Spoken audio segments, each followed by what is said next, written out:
win this weekend. Yeah, I mean, those guys on the Apollo 13 movie figured out how to put a square peg in a round hole in like 10 minutes. Why can't they just do that with the drum, get it in the stadium, and let's go? I mean, you can't just say it's an engineering school. I mean, it is. Purdue's engineering school. Figure it out. So now it's not their fault, but they're engineers. They are there to solve problems, i.e., let's get the drum in the stadium. Like, I mean, that's what they're there for. And if anybody, I agree, take it down Notre Dame's tunnel, and if anybody stops you, say, look, we're engineers. We're here to figure out the problem. Yeah, I mean, what about just take it through the main tunnel? I mean, Ben, you said that. I think there's kind of a logical sort of answer to this, and I get the engineering. You can break it all down, whatever, or figure it out, or build some sort of contraption. But just bring it through the main tunnel. It's a part of their tradition. Yeah. Oh no. This is what's supposed to happen. Here it is. ESPN Coastal. We just happen to be doing the game. Me and Christian said, "Come on, Kevin. Come on, PJ. We finna put the thing. We're gonna take the freaking thing. We're not supposed to be in that tunnel. And so bring the thing in here." And BJ gonna say, "Dude, I'm gonna respect their rules and not. No, you and Touchdown Jesus. We gonna bring this thing in the freaking tunnel. Like that's just being all the way petty. Note that. I mean, so." Moving along from that, I'm not going to say what Christian said. Okay, well, there you go. Moving on. Hey, an interesting game. We've already seen one coach fired here in college football. Could we see a second coach fired this week? Nebraska at Oklahoma. Nebraska wanted no part of this game. Nebraska in trouble with the Big Ten because last year they're like, oh, the Big Ten doesn't want to play. We're out here trying to schedule games on the side. Scott Frost hasn't met expectations. You get Brett Bielema in the first week of the college football season by Illinois.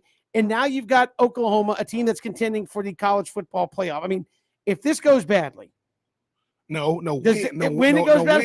college football, you can't say win because college football has so many bumps and curves that, like, whenever you expect something to happen, it doesn't. You know, like who would have thought that Ohio State would have a loss already? Not many people. So if this thing goes badly, is Scott Frost, who is a legend on the field, not coaching, but a legend on the field at Nebraska, could he be this? Could you have guys at USC, Southern Cal, and Nebraska potentially fired before the season's even a month old? First off, this is not going to go well. I agree with Ben. I mean, Kevin, I get that college football is unpredictable and, you know, gets a little weird, but you're talking about an Oklahoma team that in week 1 had a real test from Tulane, and you heard a lot of people say, wow, is Oklahoma overrated? And they came out and they won 76-0 last weekend. So I don't think this is going to go well. But Ben, I know you've talked about programs that you played against. You know, you played against Tennessee during their heyday, and now Tennessee's struggling. I mean, to me, it's kind of sad to see Nebraska like this. And Nebraska, when I was growing up and getting into grade school and first getting into college football, you're talking about dynasties. You're talking about Tom Osborne. I know being one of you and I's favorite player, Tommy Frazier is in the conversation for greatest college football player ever. Won a national championship in the late 90s. I think shared one, right, with Michigan, maybe in 98 or somewhere in there. And I mean, you're just bad. And I don't think it's getting better. I guess my question for y'all would be, okay, you fire Scott Frost. Now what? Are you going to outbid SC for Bob Stoops or Eric Bieniemy, or are you going to call Urban Meyer and get him to leave the Jaguars? I mean, what's the path forward for the Cornhuskers? I don't know. I really don't know. But sometimes, BJ, if you know Scott Frost, I understand what he did at UCF coming back. He's a legend. If you got a legend that all he ever wanted to do was coach Nebraska, and this is how it looked, he's a part of the problem. He's not the end all be all of the problem. But sometimes when you start talking about the 90s, you know who doesn't know about the 90s? Nobody he's coaching. None of those kids on his team were even born when Nebraska was in their heyday. You got to deal with what you're dealing with now.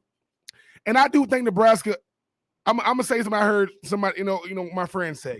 Look, you're not paying to just compete. You're paying for what you used to be, the glory year. You're not going back to what you used to be. Tommy Frazier's little brother, Rod Frazier, you know what he played? He played at Florida. You know what position he played? Fullback. I'm just saying, sometimes trying to come behind a legend is very, very hard to do. But BJ, I'm not taking shots at fullbacks either, Christian, but I will say this. They're gonna get rid of Scott Frost because it looks like he's the problem. We know he's not. Perception-wise, he's not, but they'll say if we lose, we got to get rid of him before the program just really goes downhill. If we get rid of Scott Frost, maybe we can save it, whatever there is to save. I mean, it's crazy to think those college football powerhouses, but this is one of those games that, BJ, as you said, 20 years ago, this would be 3:30 game of the week type stuff. Or I guess in today's climate, it would be the 8 o'clock must watch. We waited all day to see this game, and now it's big noon Saturday. That's what I'm saying. I'm saying, but like 20 years ago, this would be one of the games to watch in college football. Now the N stands for not winning on the side of helmet there for Nebraska. Yeah, it stands for no championships in the Big Ten. That's what it stands for. Well, it used to be the N stands for knowledge. Now they're well steeped in the knowledge that they're not winning anything anytime soon. So there you go. I mean, Kevin says I have no problem with that. It stands for nope. It stands for not today, not ever. Yes. BJ, don't act like you've never heard the joke on Nebraska. The N on the helmet stands for knowledge. Come on, Kevin. You already don't like NC State. Now you're coming after Nebraska. I mean, just make the list long of teams you don't like. I mean, maybe it's a huge list. Well, I'll have to explore this one day. All the teams that I have something I don't really have anything personal against Nebraska, but I do think they are trying to relive past glories, and it's going to be very, very tough. Some other quick games I did want to hit on before we step aside. Well, maybe we only have time for one here quickly. Auburn, Penn State, a big one out of conference. We'll get to the SEC full preview, but this is a big one because we're going to find out how good Auburn is, and I think we see whether Penn State is a true contender nationally heading into their Big Ten schedule, depending on how it goes this weekend.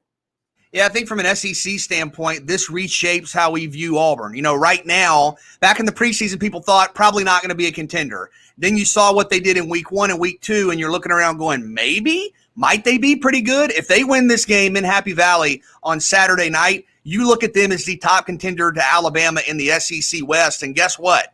Later in the year, Auburn hosts Alabama. So if they win this game, have that momentum, move into the national top 10 probably, and you're starting to look at them a lot differently, all thoughts are going to go ahead to the Iron Bowl at the end of the year and ask the question, not only is Auburn the top challenger to Alabama, Bo Nix has already beat Alabama once. Could we have a game at the end of November in the Iron Bowl? Penn State, if it was ever going to be a year for them to contend to try to get that Big Ten championship, it's going to be this year, especially with primetime games. Coach Franklin, but the curious case of Bo Nix, we will see. Week 3 against Penn State? What night game? Zombie Nation is going to be crazy.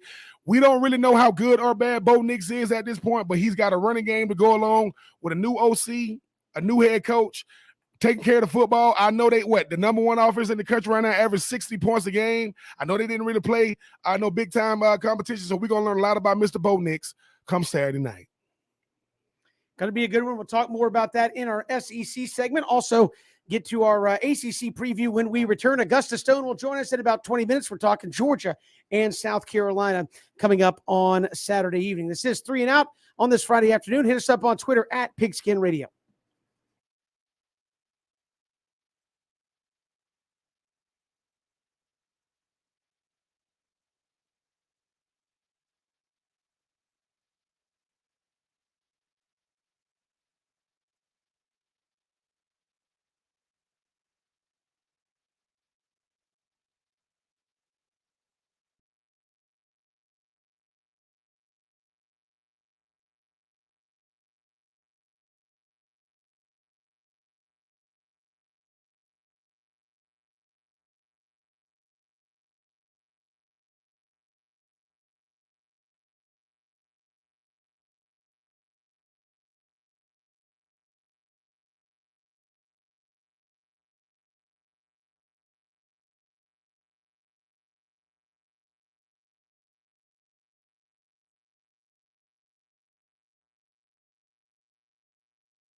Welcome back here on this Friday. Kevin Thomas, BJ Bennett, Ben Troop. Glad you're making us a part of your day. A lot to get to here on the show. We'll hear from Augusta Stone with the state newspaper coming up here in just a little bit. And we'll talk South Carolina and Georgia with her. ACC, though, an interesting week. Rough couple of weeks for the league there, BJ, but a chance for some intriguing conference games this week to kind of help shape what's happening in the league. North Carolina and Virginia playing. If North Carolina loses to a Virginia team that's been playing much better, they would be 0-2 in the league. That obviously turns things on its head. And some big out-of-conference games out there as well. Huge game for North Carolina in the ACC Coastal.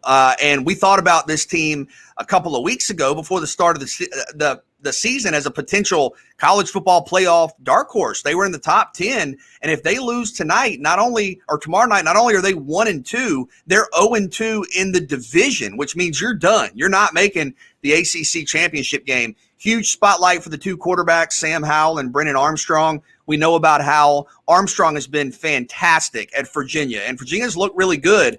They put it on Illinois a couple of weeks ago after Illinois beat Nebraska. Bronco Mendenhall's done a good job, and this is a game that I think is going to be more competitive than people think. But you mentioned the non-conference games. Starts tonight. Okay, Louisville at home against UCF. That would be a statement win for the ACC. It's going to be tough. UCF is really good. And then you move through the weekend. You have Virginia Tech, their rivalry game at West Virginia. That's going to be tough to win on the road.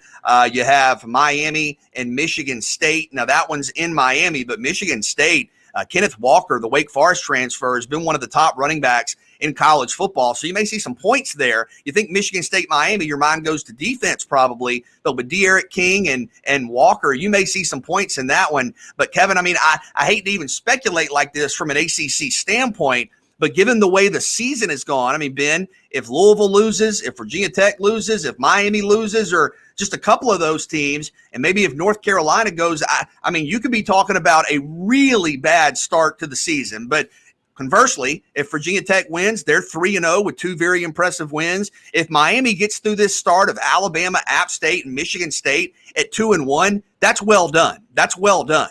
If Louisville beats UCF tonight, that is a statement win. So a really intriguing, interesting weekend for the ACC. I mean, BJ, when we keep talking about North Carolina, I understand coming into the season, everybody wants Sam Howell and those guys. They kind of be the front runners this year. They lay an egg, I guess, week one against Virginia Tech. Why aren't we giving Virginia Tech that same love? I mean, it seems to be the fact that, as Kevin said, the ACC will ACC itself, and North Carolina's kind of like 2 years in a row. I mean, this year. I mean, this time last year, we're talking about how good, North Carolina can be. That's 4,000 yards of offense they're trying to replace. 2,000-yard rushes, 2,000-yard receivers, and people thought, Sam Howell retooled offensive line, no problem as long as we got him. But I do think Louisville can make a huge statement if they find a way to beat UCF, because right now we're talking about, obviously Clemson is going to be Clemson when they're not playing Georgia. Clemson going to need some help because this year the ACC is not really looking like, they're going to need some help outside of themselves. I do think Virginia Tech is probably going to be that team that's probably going to surprise this year. Virginia obviously seems to be playing very, very well.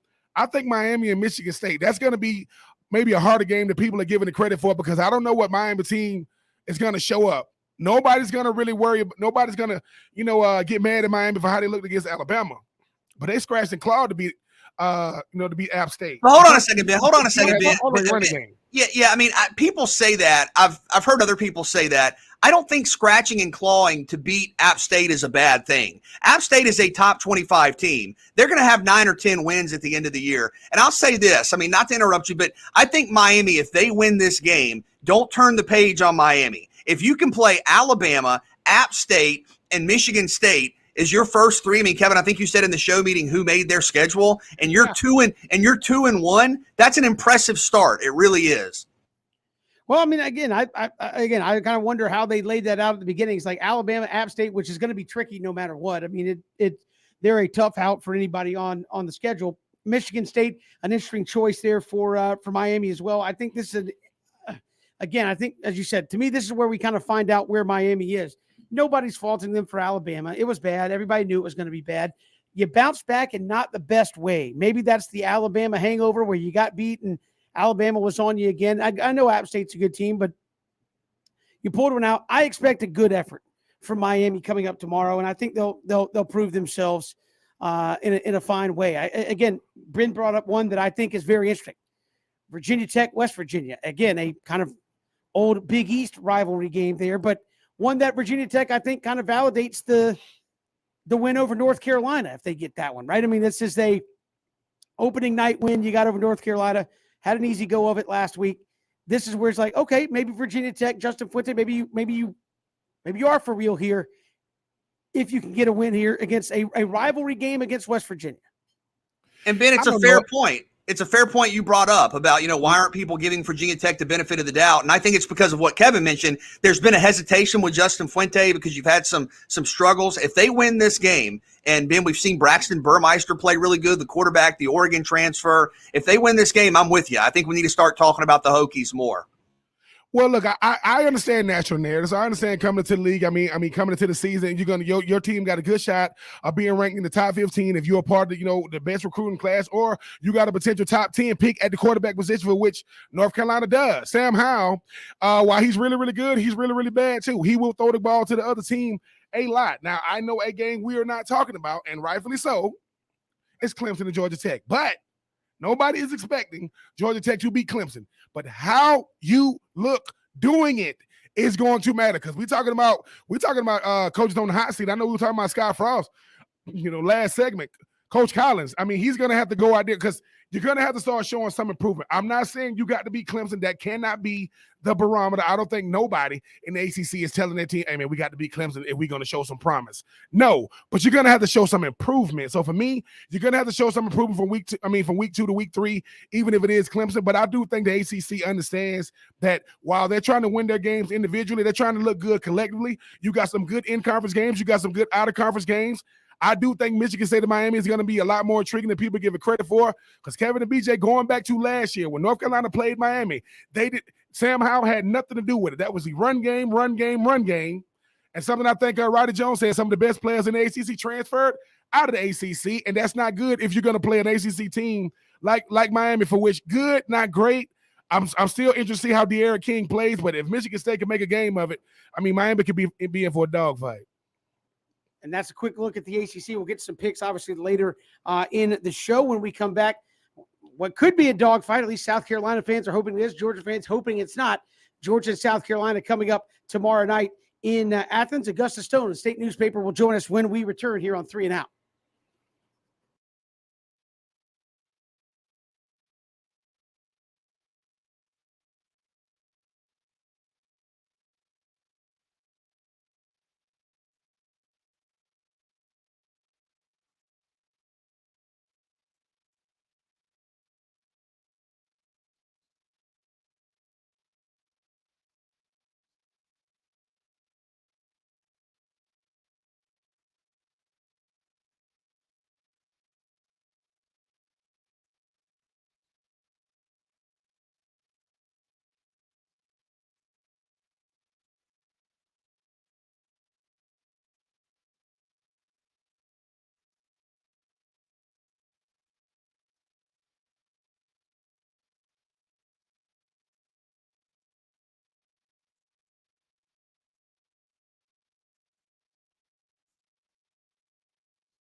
Georgia, South Carolina coming up this weekend in Athens.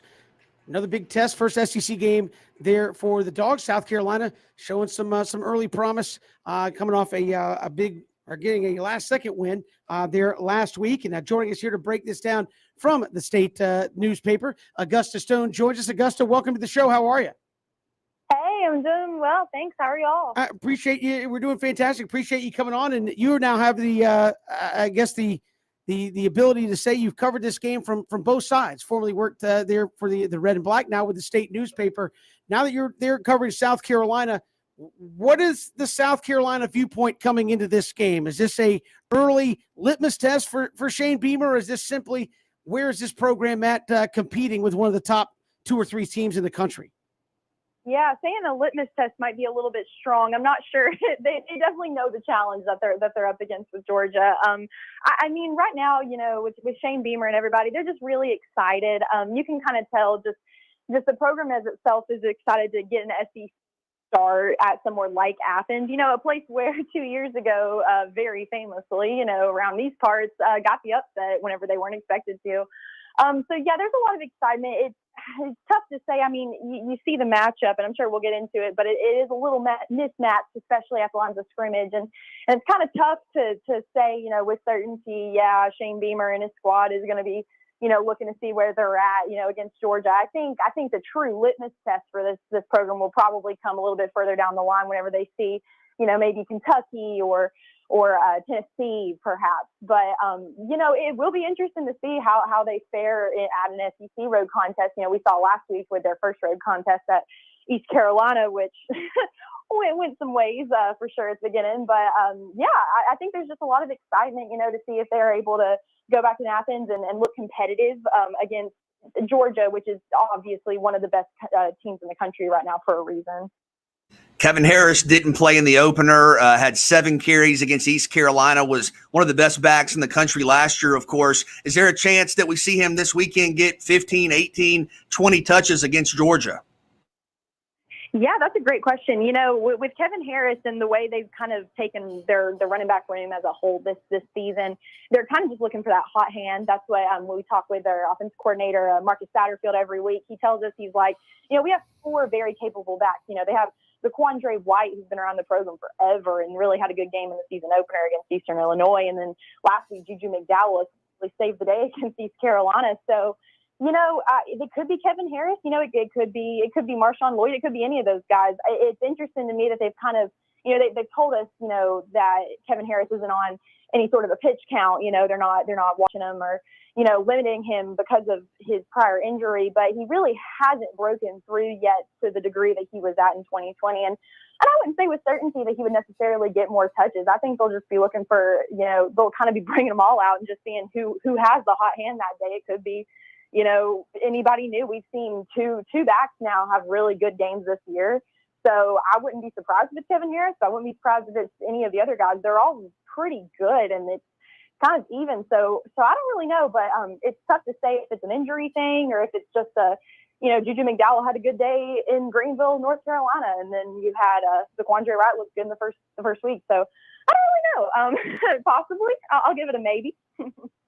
How much is that Gamecock defense kind of, you know, looking forward to Georgia kind of finding this balance, getting back to the run game? I mean, Georgia's a team that's typically known to ground and pound, kind of been winning through the air. That Gamecock defensive line got to know that they're going to try to pound the rock a little bit, especially with it being in between the hedges at night. Oh yeah. That's the matchup to me. If you're looking at this from a South Carolina fan perspective, that's the one that you're most optimistic about. I mean, that Gamecock defensive line is by far the best part of the team right now. I mean, you have not even just like Kingsley Enagbare, who you'll hear me call him JJ. That's what everyone calls him around here. Not sure where that nickname came from, but you know, you got JJ. Everyone always talks about him all the time. He's such a big deal. But then there's other guys along that line that nobody really talks about, like Aaron Sterling. You know, he's a big impact player. He's a 5th-year senior. He's been around forever. And Jordan Birch is also another really big name that I know Georgia had on the recruiting radar a couple of years ago, and they all just have this ability to just get after a running back, get after a quarterback. They're really good in pass rush, and I just think that there's something to be said about that in that matchup. You know, with Georgia kind of, you know, not showing their typical explosive run ability through their first couple games. Rather, you know, it's just to me, that's a matchup where if you're trying to be optimistic for anything on the South Carolina side, that's one place where I feel like you can feel a little bit more, confident in. But yeah, that I'm excited to see how that shapes up. I think that it could be a very interesting evening down there for the Gamecocks. Augusta Stone, the state newspaper, and is that the side of the ball that needs to win the game for South Carolina? By that, I mean, if they're going to get it done, it's got to be the South Carolina defense getting off the field and not letting Georgia's offense get on track. Yeah, exactly. And forcing turnovers, I would say pretty confidently that if the Gamecocks aren't able to force a couple turnovers against Georgia, that this could get ugly real fast. I mean, that was kind of what they needed against East Carolina, who, group of five school on the road in a noon game. And I don't know if y'all saw the first half of that game, but it looked like South Carolina was doing everything to lose. And it was kind of hairy, over there for the Gamecocks. But their ability to they've gotten 2 pick sixes, one in each of their first games, and those have been absolutely game changers. It was against East Carolina, Damani Staley. It was the whole thing that made them, kind of wake up for the second half against the Pirates, and then saw them do it again against Eastern Illinois. To me, that has to be what you're hoping for. You have to hope for some turnovers, and it's tough to say you'll get some against Georgia. They're real talented and they're real mature and real experienced, but to me, that has to happen if you want to be competitive in this game. You have to get some turnovers, have to get good field position. Not entirely sure about how South Carolina's offense is going to square up against Georgia's defense. I mean, Georgia's defense is incredible. One of the best defenses I've watched. I mean, I haven't been watching football forever. I'm only 23 years old, but one of the best defenses I've ever watched in football, hands down. So the way the Gamecocks are going to have to score is going to have to be getting like short field position and then, just some explosive turnovers. That's the key to the game if South Carolina wants to be competitive. The Zeb Nolan story's been incredible. Him going from being a grad assistant, of course, to being a starter. We've seen him for a couple of weeks. He has 5 touchdown passes, 1 interception. What's going to be the key to him being able to kind of make some throws downfield, and how special is this going to be for him going back close to home to start between the hedges? I know, isn't that special? I love thinking about that. I spent 4 years in Athens, just graduated from there, and I know how close Watkinsville is. I know, like, he grew up down the field down the street from Sanford Stadium. Zeb Nolan, it has to be a special homecoming for him. I mean, I can't wait to see, how many of his family and friends show up for the game just to see him play. Because, I mean, he didn't even think he was going to play, 2 or 3 months ago, and now he is playing basically in his hometown. But to me, it has to start with communication. I mean, that was kind of part of the errors that you saw last week whenever Zeb Nolan didn't look that good. I mean, his interception, I'm not saying it wasn't entirely his fault, but the receiver he was thrown to, Jalen Brooks, he didn't even turn around on the interception route, or whenever Zeb threw the interception rather. I mean, it was just, it's the kind of things where there's been mistakes. Shane Beamer told us that some of the issues with pass protection at South Carolina has been, just kind of communication errors. Zeb will tell the line to move over when necessarily they shouldn't, and then that creates open spaces for defensive lines, and that's kind of rough. And those are the kind of things that you need to tweak. And that Zeb Nolan has only been playing with this team for 4 or 5 weeks now, so hopefully they're dealing with those kind of miscommunication, those miscue errors, because that's whenever it gets kind of hairy. And I know it's basic, you have to get communication to be able to make those passes, but that's kind of where they're at right now. And I think if they're able to work through that, then you could hopefully see some sparks. But again, they're against this Georgia defense, so I'm not sure realistically how much can be done. But you gotta clean up those small little mistakes that we saw kind of pile up last week to be able to get anywhere. 2019. I mean, this South Carolina team goes to Georgia. I know it was muddy and muggy, and they come out with a big win with a receiver playing quarterback. I know that Coach Shane Beamer is a guy that respects Georgia, that understands the tradition of this game. I know he's gonna have his team looking, at that 2019 performance. But this secondary for South Carolina has been really, really good. 230 yards allowed, both in the air combined with East Illinois and East Carolina. Do you think this secondary, who's gonna get tested on Saturday night, do they have somebody in their secondary that can provide a boost for this, not just this entire defense, but this entire team? Absolutely, and his name is Cam Smith. I mean, Cam Smith he's as close to a ball hawk as you can get. He really does run towards the ball. He's really, really good in their secondary. A lot of people, it was so funny, in the off season, that's the number one thing that everyone was looking for at South Carolina. How are they going to place J.C. Horn and Israel Mukuamu, right? How is that going to happen? I'm not saying that Cam Smith is going to come out there and have 2 interceptions like Israel Mukuamu did in 2019, but he has a shot to. I mean, they they really, there's one thing about South Carolina. Their defense has impressed me a lot. I think Clayton White has those guys in really good shape for how young they are, how inexperienced they were. You know, they have so many guys transferring from all these smaller, you know, D2 kind of FCS schools. They had all sorts of attrition back there. They had all sorts of people to replace. And they still managed to put up a really, really good first 2 games. And so I've been impressed with that. But yeah, I would say look out for Tim Smith. I think that he is definitely a game changer in that secondary. And I'll be looking for him to make some explosive plays. Not saying he's going to be a McClellan back there, but he definitely could. You know, we'll have to see. Yeah, strange things happened in the Georgia-South Carolina series over the years. Augusta Stone, the state newspaper, our guest here on 3 and Out. Augusta, appreciate the time. Thanks so much.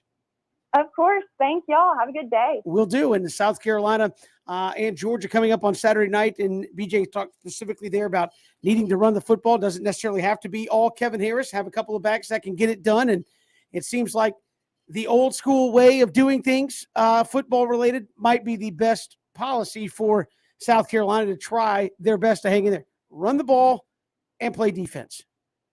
Yeah, I think that makes sense. And you got some good perspective there from Augusta on the running back situation. And yes, South Carolina has, 3-4 really good backs. But when I look at Kevin Harris, you look at what he did a year ago, this is a guy that can have that 100, 120-yard performance that gives you a chance and that takes some of that pressure off Zeb Nolan, again, who's basically coming back home for this game. But yes, Kevin, I think you got to run the football, whether it's Harris or one of the other backs, and then been that defensive front, as Augusta said, has got to control the line of scrimmage and kind of set the tone for the Gamecocks defensively.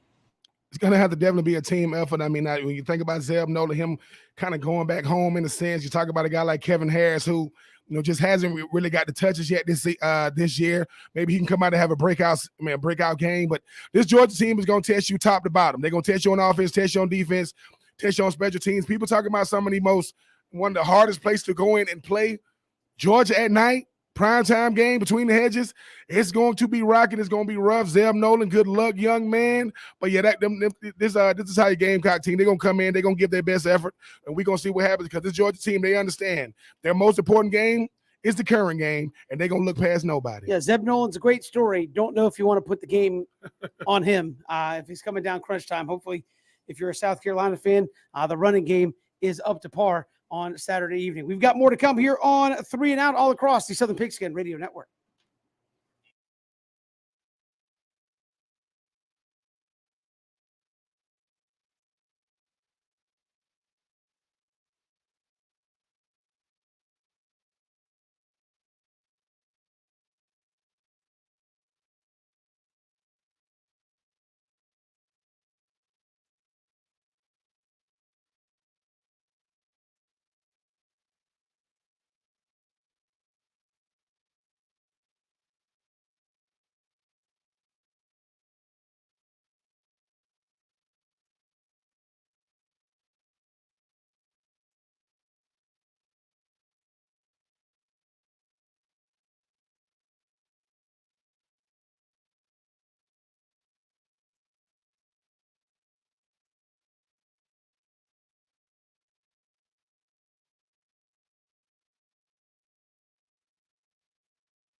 We got a lot of football to talk about coming up in hour number 2. We'll preview the SEC schedule this weekend. Falcons and Jags back week 2 of the NFL. Tim Frisbee will join us, former South Carolina Gamecock in the final hour, one of the oldest guys to play college football back in 2004 at the age 39, played for South Carolina.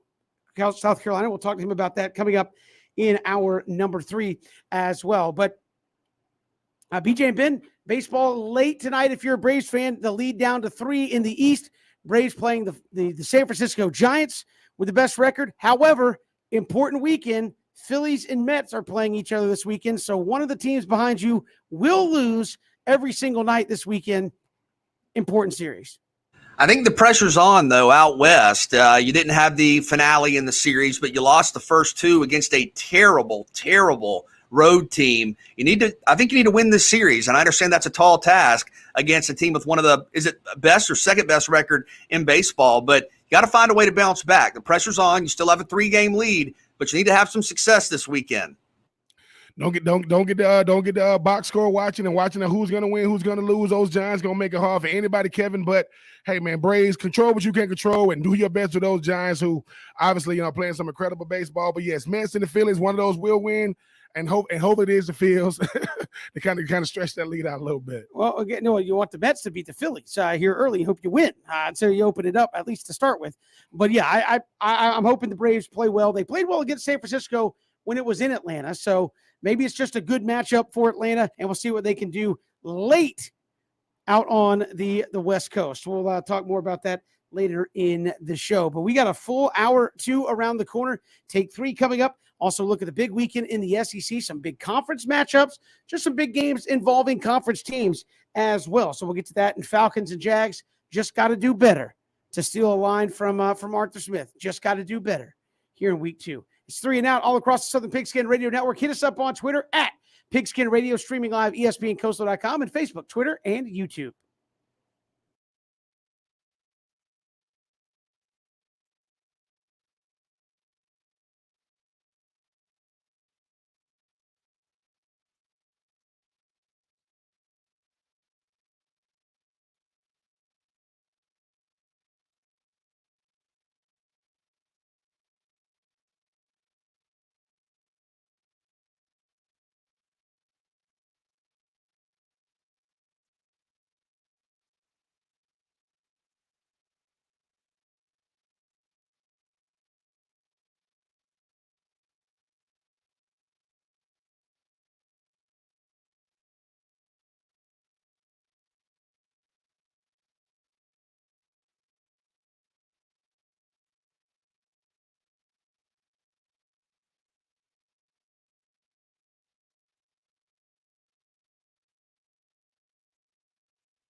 Great to be here with you on this Friday. Kevin, BJ, and Ben.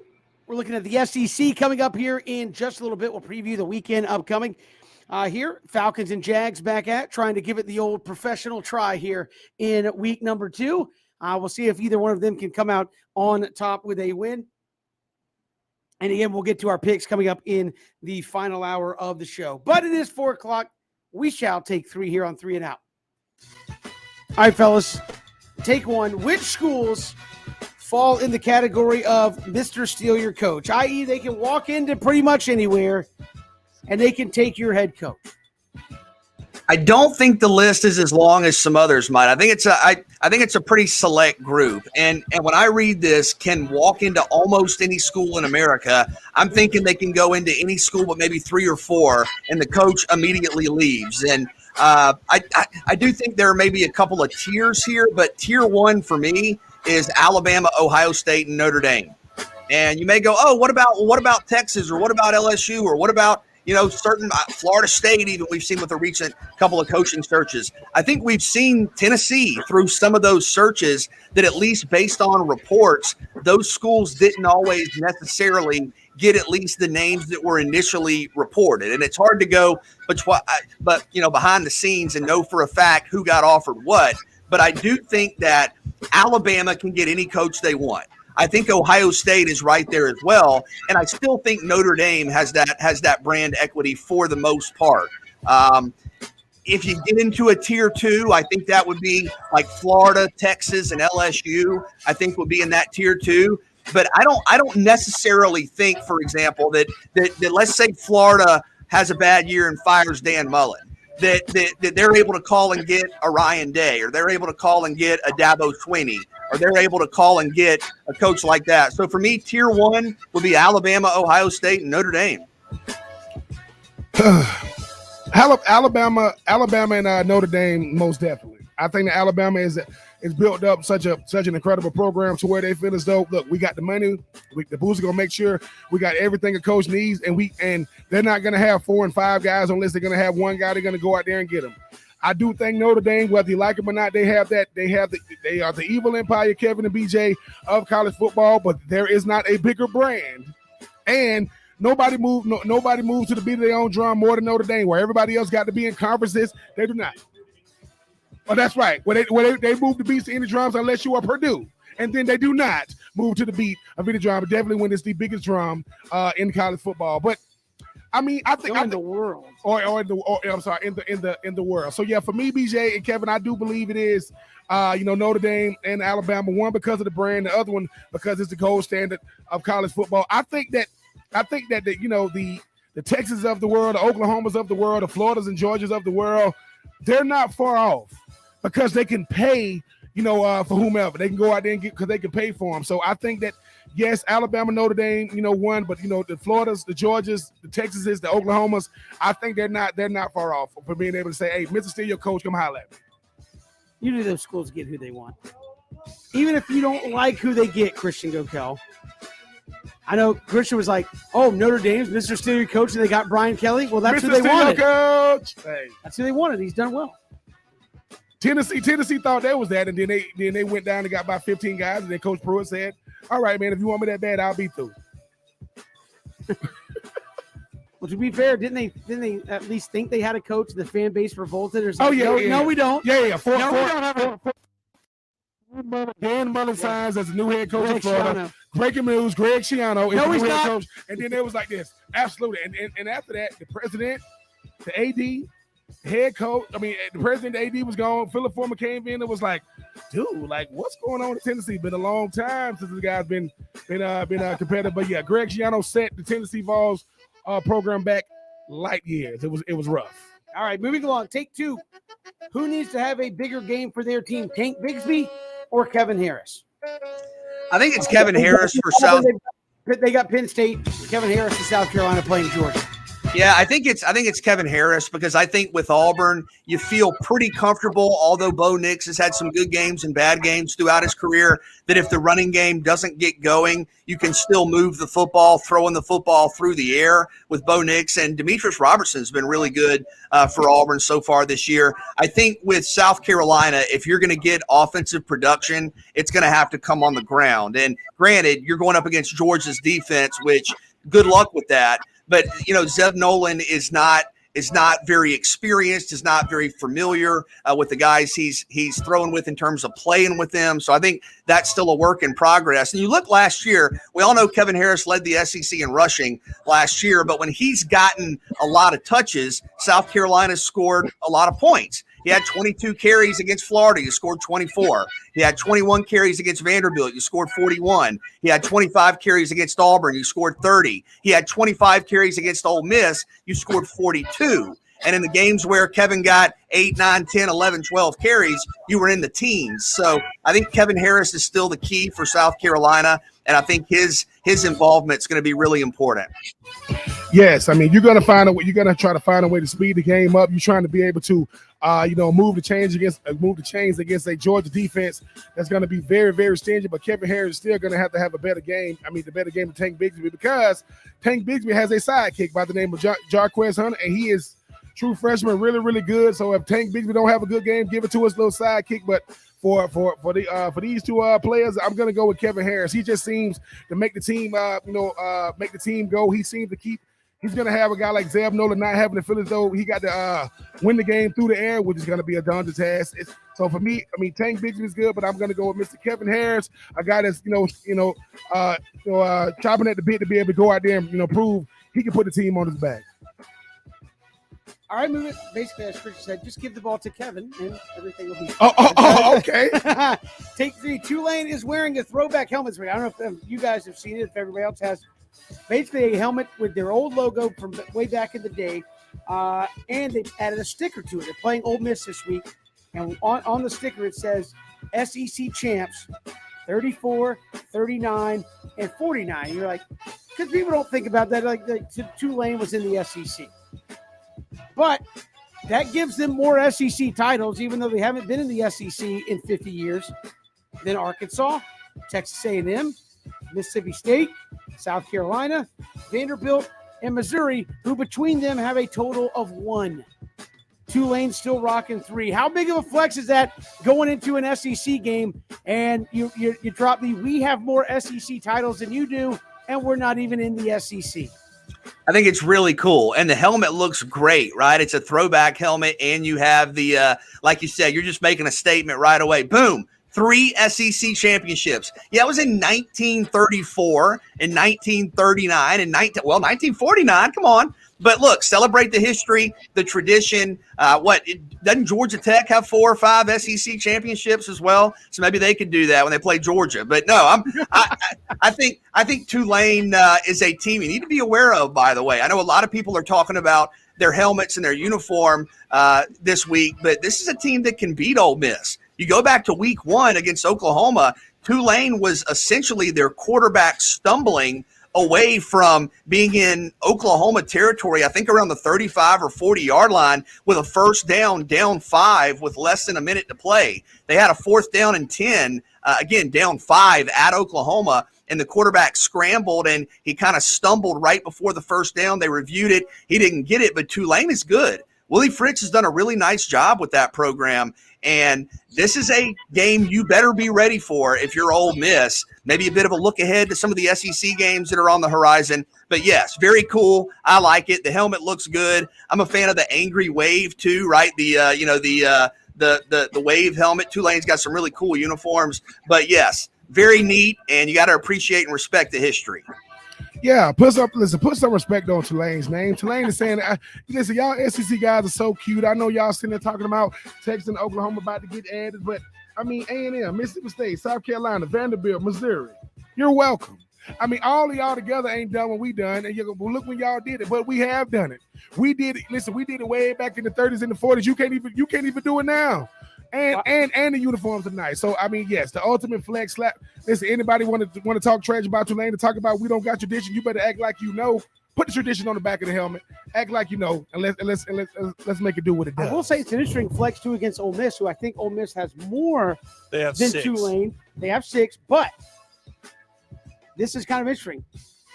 Tulane's was in 1949. I want to say Ole Miss's last SEC championship was in the 60s. So Tulane hadn't been in the league in a Powers. long, long time, and it's been almost as long since Ole Miss won one as since Tulane won one at the end of the day. SEC Powers.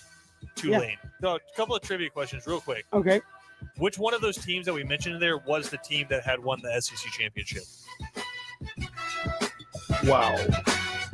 I'm gonna go with BJ? Missouri. It's Missouri has not won an SEC championship. no, Oh, they it's went to it's one. They it's, went it's to one. Mississippi State, isn't it? Kevin. Yeah, On they top. won one. That's Yep. like one of those things that, like, if you're Mississippi State, you can hold it over because, like, everybody in the East, obviously not Kentucky or Vanderbilt, has been to the SEC championship game, and then the West, I think, up until they added Texas A&M, everybody had been to the SEC championship game except Ole Miss. That might be and- true, but let me ask you this. Okay. 2 teams in the current SEC haven't played in an SEC championship game. 2 teams in the current SEC haven't even played in the game: Texas A&M and Ole Miss. Texas A&M has not played in an SEC championship game 2 Yeah, teams that- haven't even played in the game, made an appearance in a game. since the conference. No, championship. no. Made an appearance. Ole Miss is not played in the SEC title game. Neither is A&M. Yeah, I believe I had that correct right off the jump. Vanderbilt also has There not, we and go. Kentucky That's has what not. we're looking for. Yeah, but talking Ole Miss has not played, and neither is A&M. Yeah. Hold on, And neither has Kentucky. because I That's might have been 4. lied to. This is a horrible trivia I question. might have been lied to. Was that? Who did you say has it? Kentucky, Vanderbilt, Texas A&M, and Ole Miss. All 4 of them haven't played in the SEC championship. There we go. Kevin, You That's said, it. well, that's a long cry from 2. That's what I said. All right, do we have time for the bonus question? You're Of kind course. bonusing. Speaking of, I mean, what a great bonus question this is, because especially coming off that trivia question, Listen. which game has the higher GPA? Northwestern at Duke or Stanford Vanderbilt? Like, including, hey, which 2 teams? I mean, 4 haven't actually been to the SEC championship. Higher GPA game: Northwestern, Duke, or Stanford Vandy this week? All right. The only way I knew to do this is during the show meeting because, I mean, look, these are all elite academic I know, I got institutions. Is I went and I looked up the academic, the school rankings, and you had Nuke in the rankings that I was looking at. I think U.S. News, they were tied at number 9. So 9 plus 9, I think, is 18. Okay. Then you had the Stanford Vanderbilt game. Stanford was number 6 and Vanderbilt was number 14. So combined, they are number 20. So it's close. It's close, but the low score wins. I'm going to go with Northwestern, Duke with the higher GPA. I'm gonna go with Stanford and Vanderbilt. I mean, you talking about them Silicon Valley men out there in Stanford, and you talking about what else they gonna do with Vandy? I mean, they ain't doing nothing else. I mean, I'm just saying. I mean, BJ, I understand that you got to go look up. You know, Cody would have probably went to the Better Business Bureau to see That's right. who was gonna be the top 4. I know that you got 2 tied for number 9, but I mean Stanford. I mean, I'm just saying. I mean, Palo Alto, Silicon Valley, them boys got to be smart out there. And Vandy, I mean, whoa. I mean, I'm just saying. I mean, did Skip Bayless go to Vanderbilt? I mean, I'm just saying. I mean, Kevin. I think I know who Kevin's going to go with, but for me, you know, and I know, and we're There's 2 talking options. about we're talking about the athletes who definitely break it down. But yeah, I know the BJ cheated me. I'm going to go with Stanford, and then boys from Kevin, before you Nashville. answer, can I say where I got confused? Go ahead, Sure, Christian. might as well. 2 teams have never even won a division title, I got you. and that is Texas A&M and Vanderbilt. Talk about it. Christian said, I will get down to There you this. go. Listen, my bad. That's fine. No, I'm sorry. See how I admitted I was wrong? You see how I did that? There's a character. You see how you're allowed to do that? Well, I mean, I don't know that you necessarily admitted you were wrong as much as Kevin. I said my as bad much was as- before. Yeah, but as much as Kevin just proves you wrong by providing the right answer. Like, That's fine, but I'm willing to sit here and say I'm wrong. Kevin, can you think of an example of when maybe you should have done that? Not really. Okay, all right. We've got more. It is Stanford Vandy, by the way. I don't care what U.S. News has to say on the subject A matter. bunch of journalists from Northwestern's coming down Well, here. actually, I told BJ, I was like, so you got the rankings from the U.S. News. Of course, they're gonna have Northwestern And he was like, out there. yeah, but they're, I was like, no, that's somebody's opinion ranking colleges. Why can't I have a separate opinion? I'm going with Stanford and Vanderbilt. So you're saying you did your own research? I did. Okay. I know I couldn't cut the mustard at any of those schools, so it's fine. I think they require book reading. So Hey, I almost went to Georgia Tech. we got more to go. 3 and Out all across the Southern Pigskin Radio Network.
Good to have you here, 3 and Out on this Friday. Kevin Thomas, BJ Bennett, Ben Troop, glad you are with us. We look at the SEC here this weekend. Some big games out there on the docket in conference with Georgia or Alabama and Florida.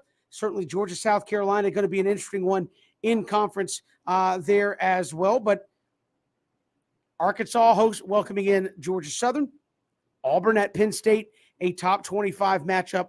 Really interesting one there. But, guys, let's start with Alabama and Florida because, again, I think when you talk a conversation about Alabama, we talk talent threshold.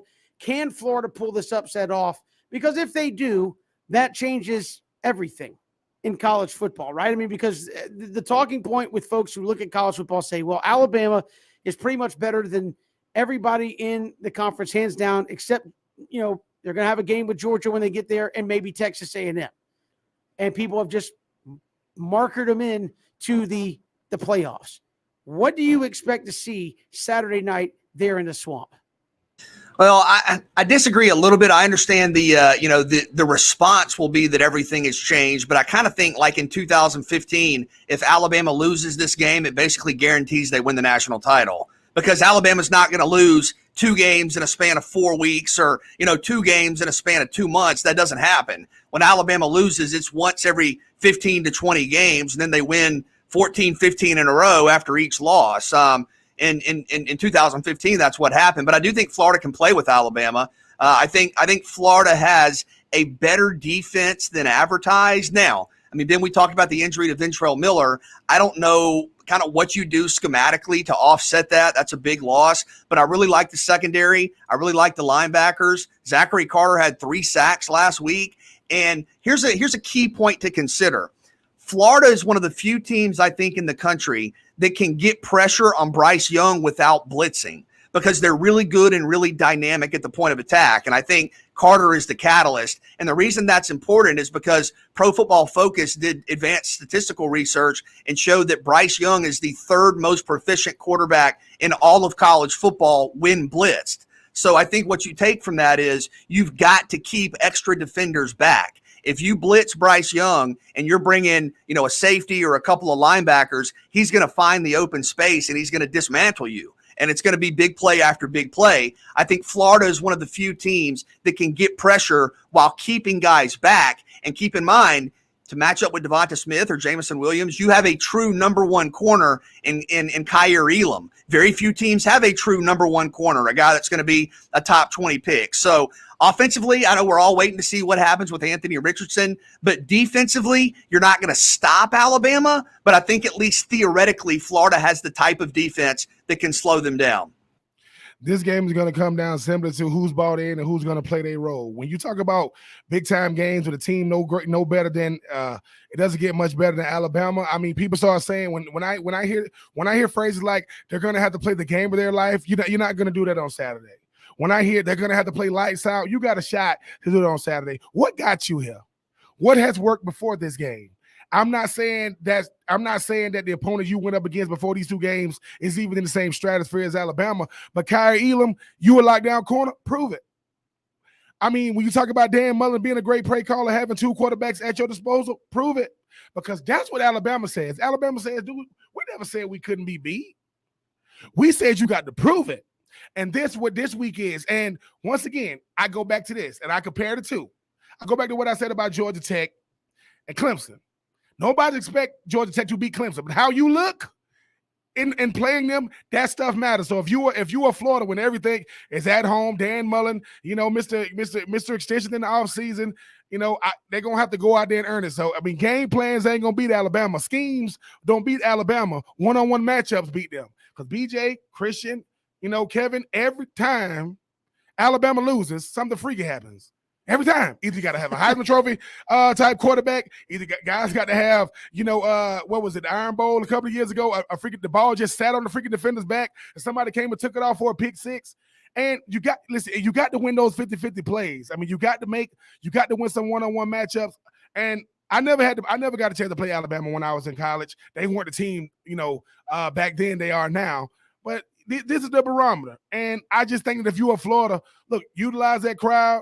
utilize that crowd noise, try to stay ahead of the chains, and try to make it a four-quarter game because Kevin and BJ, as you guys both know, this is either going to be really, really good for Florida or really, really bad. It won't be no in between. How different is this team from the team that just played them in the SEC championship game, not necessarily all that long ago? Because I think people look at it from one perspective and say, well, this is a team that was within a score in the SEC championship game. How different is this team that's about to take the field Saturday from the one that Kyle Trask led out there in the SEC championship game?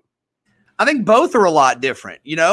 Alabama lost 7 of the top 39 picks in the NFL draft, and I think Alabama has clearly earned the right to just chalk it up. You're going to rebuild and be just as good. But when you do look at Alabama, last year you had a just unquestioned number 1 corner with Patrick Surtain. I don't know that you have that this year. You looked at the offensive line last year, and wow, I mean, it was just absolutely elite. Alex Leatherwood, Landon Dickerson, you're talking about Deontay Brown. I mean, just a very, very good offensive line. And now I think there are some relative questions. I really emphasize that word, relative questions, outside of Evan Neal, where there's some inexperience that maybe Florida's defensive line can maneuver against. But yeah, Florida totally different. And that's why I think Anthony Richardson is such an X factor, because you knew where you were going to get your big plays from last year, right, guys? It's Kyle Pitts is going to throw it to Kadarius Toney, or Kyle Trask, is going to throw it to Kadarius Toney or Kyle Pitts, and you're going to have those big plays. This team's different. Florida leads the nation in rushing right now. Florida's at over 600 yards per game, but Ben, I don't know that people fully appreciate what Anthony Richardson has done. Just to look back to last Saturday, okay, and think about these numbers. He went 3 for 3, and on those 3 passes, he threw for 152 yards and 2 touchdowns. So he went 3 for 3 for $152 and 2 touchdowns. He ran the ball 4 times. Those 4 runs resulted in 115 yards and a score. He's a highlight. He's a big play, and I think he's got to have some of those, Kevin, to your point, much like Kyle Trask did a year ago. The run game and being able to have a run game to lean on is something that makes it totally different. That really not just from last year, Kevin, and how they played in the SEC championship game in Alabama. Since Dan Mullen has been the head coach of Florida, he has had no run game to even think of. So I think that being able to have a run game is kind of going to keep that Alabama defense honest, and being able to have a guy that you can bring in Anthony Richardson is going to be very, very important. Dan Mullen understands what's at stake. Zachary Carter, Mr. Unfinished Business, he's going to have to go out there and prove it. But yes, what's different about this team is they believe that they can play on the same field as Alabama. Not many teams are going to think that. They're going to say it in press conferences. They're going to say all the right things to the media, but they know that, listen, we can stay on the same field because they just played a team last year that has the all-time leading rusher, the all-time leading receiver. I think a guy that wins undefeated, one of the best QBRs, and the freaking Heisman Trophy winner. All those guys are gone. Everybody, but it's Alabama. You got to go out there and prove that you can stay with them in the 1 quarter, from the first quarter to the fourth. You got a shot.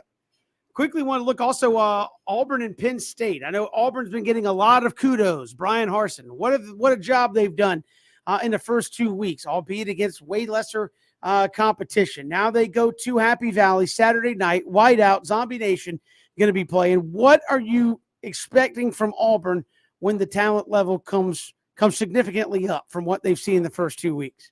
Great question. And I know we've talked a lot about Bo Nix and Tank Bigsby, but I think when you look at the offense, you need to look at the offensive line, because when we chatted with Jake Crane a couple of times during the preseason, what we constantly heard was the question for Auburn is the offensive line. And Penn State is really good defensively, really good along the defensive line. And if Nix is going to have the big throws downfield, if Bigsby is going to be able to get to that second level where he's so good, the offensive line has got to set the tone. So I know Christian has said before he watches games at the line of scrimmage. I think when Auburn has the ball, this will be a good game to keep an eye on the trenches and see how they handle that Penn State front.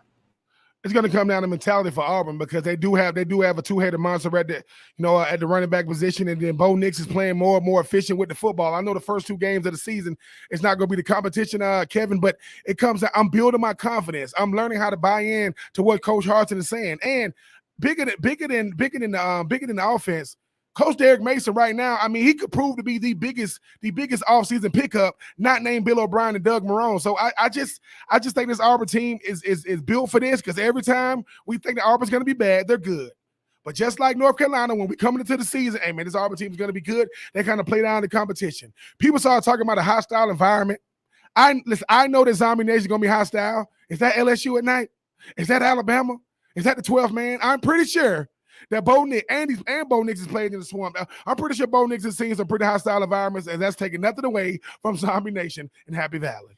Again, I think that's going to be one of the best games to watch all weekend long, that Auburn and Penn State one. I've been looking for since way back in the offseason. There's a quick look at the SEC, some of the big games coming up this weekend. We'll talk more Georgia, South Carolina, of course, going throughout the show, but we're looking at the NFL when we come back. Falcons and Jags just got to do better. Just got to do better. Can they actually, though, do better in week 2?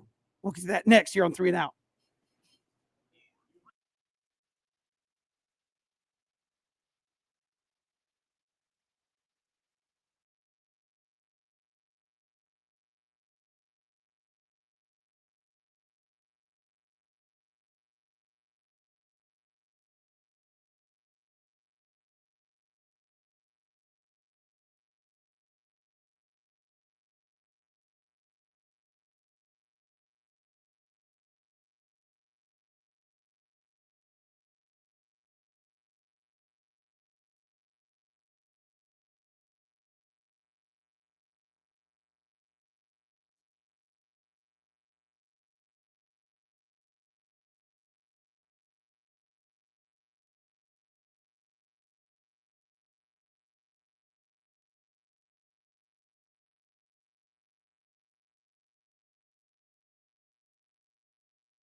Good to have you here on this Friday.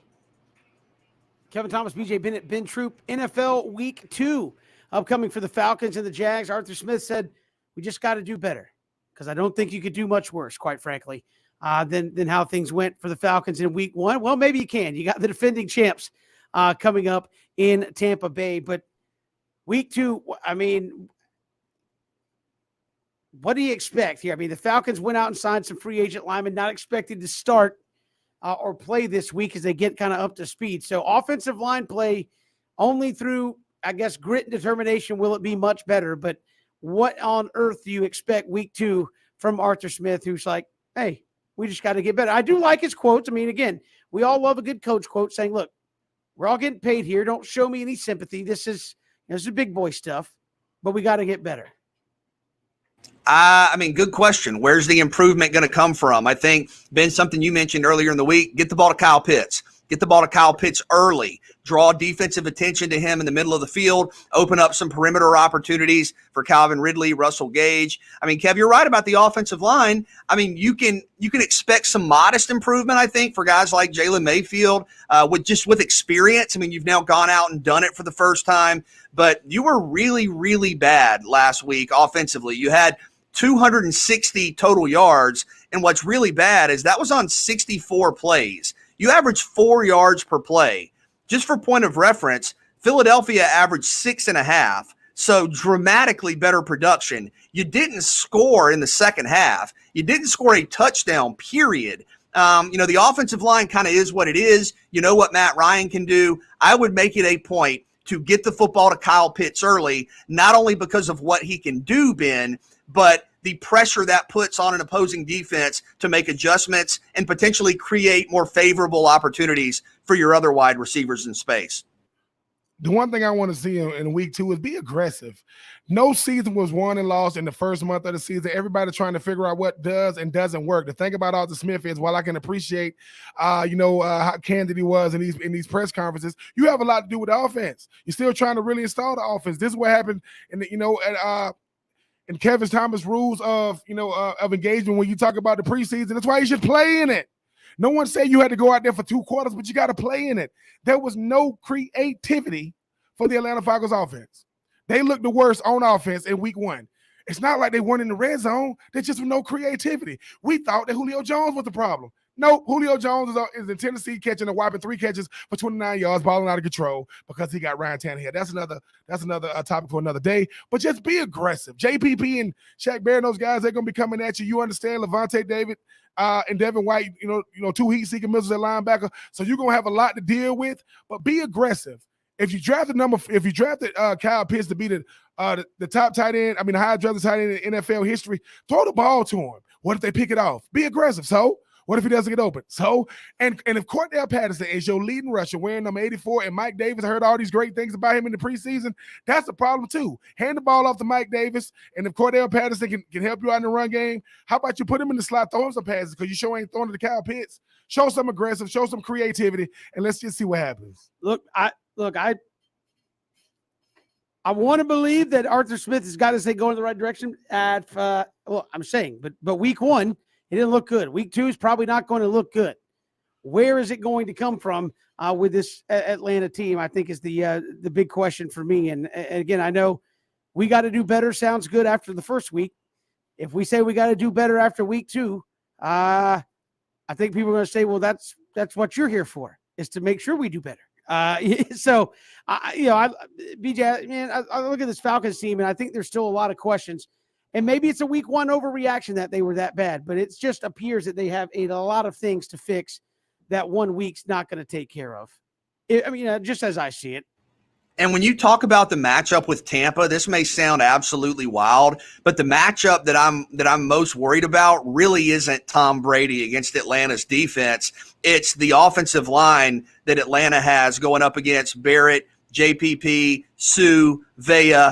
That's a really tough situation. How are you going to protect Matt Ryan? Last week you gave up 3 sacks and 6 tackles for loss. Now that's a really good Philadelphia defensive line, but this one might be even better, especially when you think about Barrett and his speed rushing off the edge. That's where I'm concerned. I mean, Tom Brady's going to do what Tom Brady's going to do. Kind of doesn't matter how good you are in the secondary. The GOAT's going to do what he does. But the offensive line, Ben, I just don't know. I mean, is there something you can do? I know you have the tight end who, quote, only blocks, but is there something you can do to try to, like Kevin said, get some more protection up front? You might have to sacrifice the tight. You might have to sacrifice the tight end to stay in and block if it's going to mean getting Matty Ice getting the ball out to your playmakers.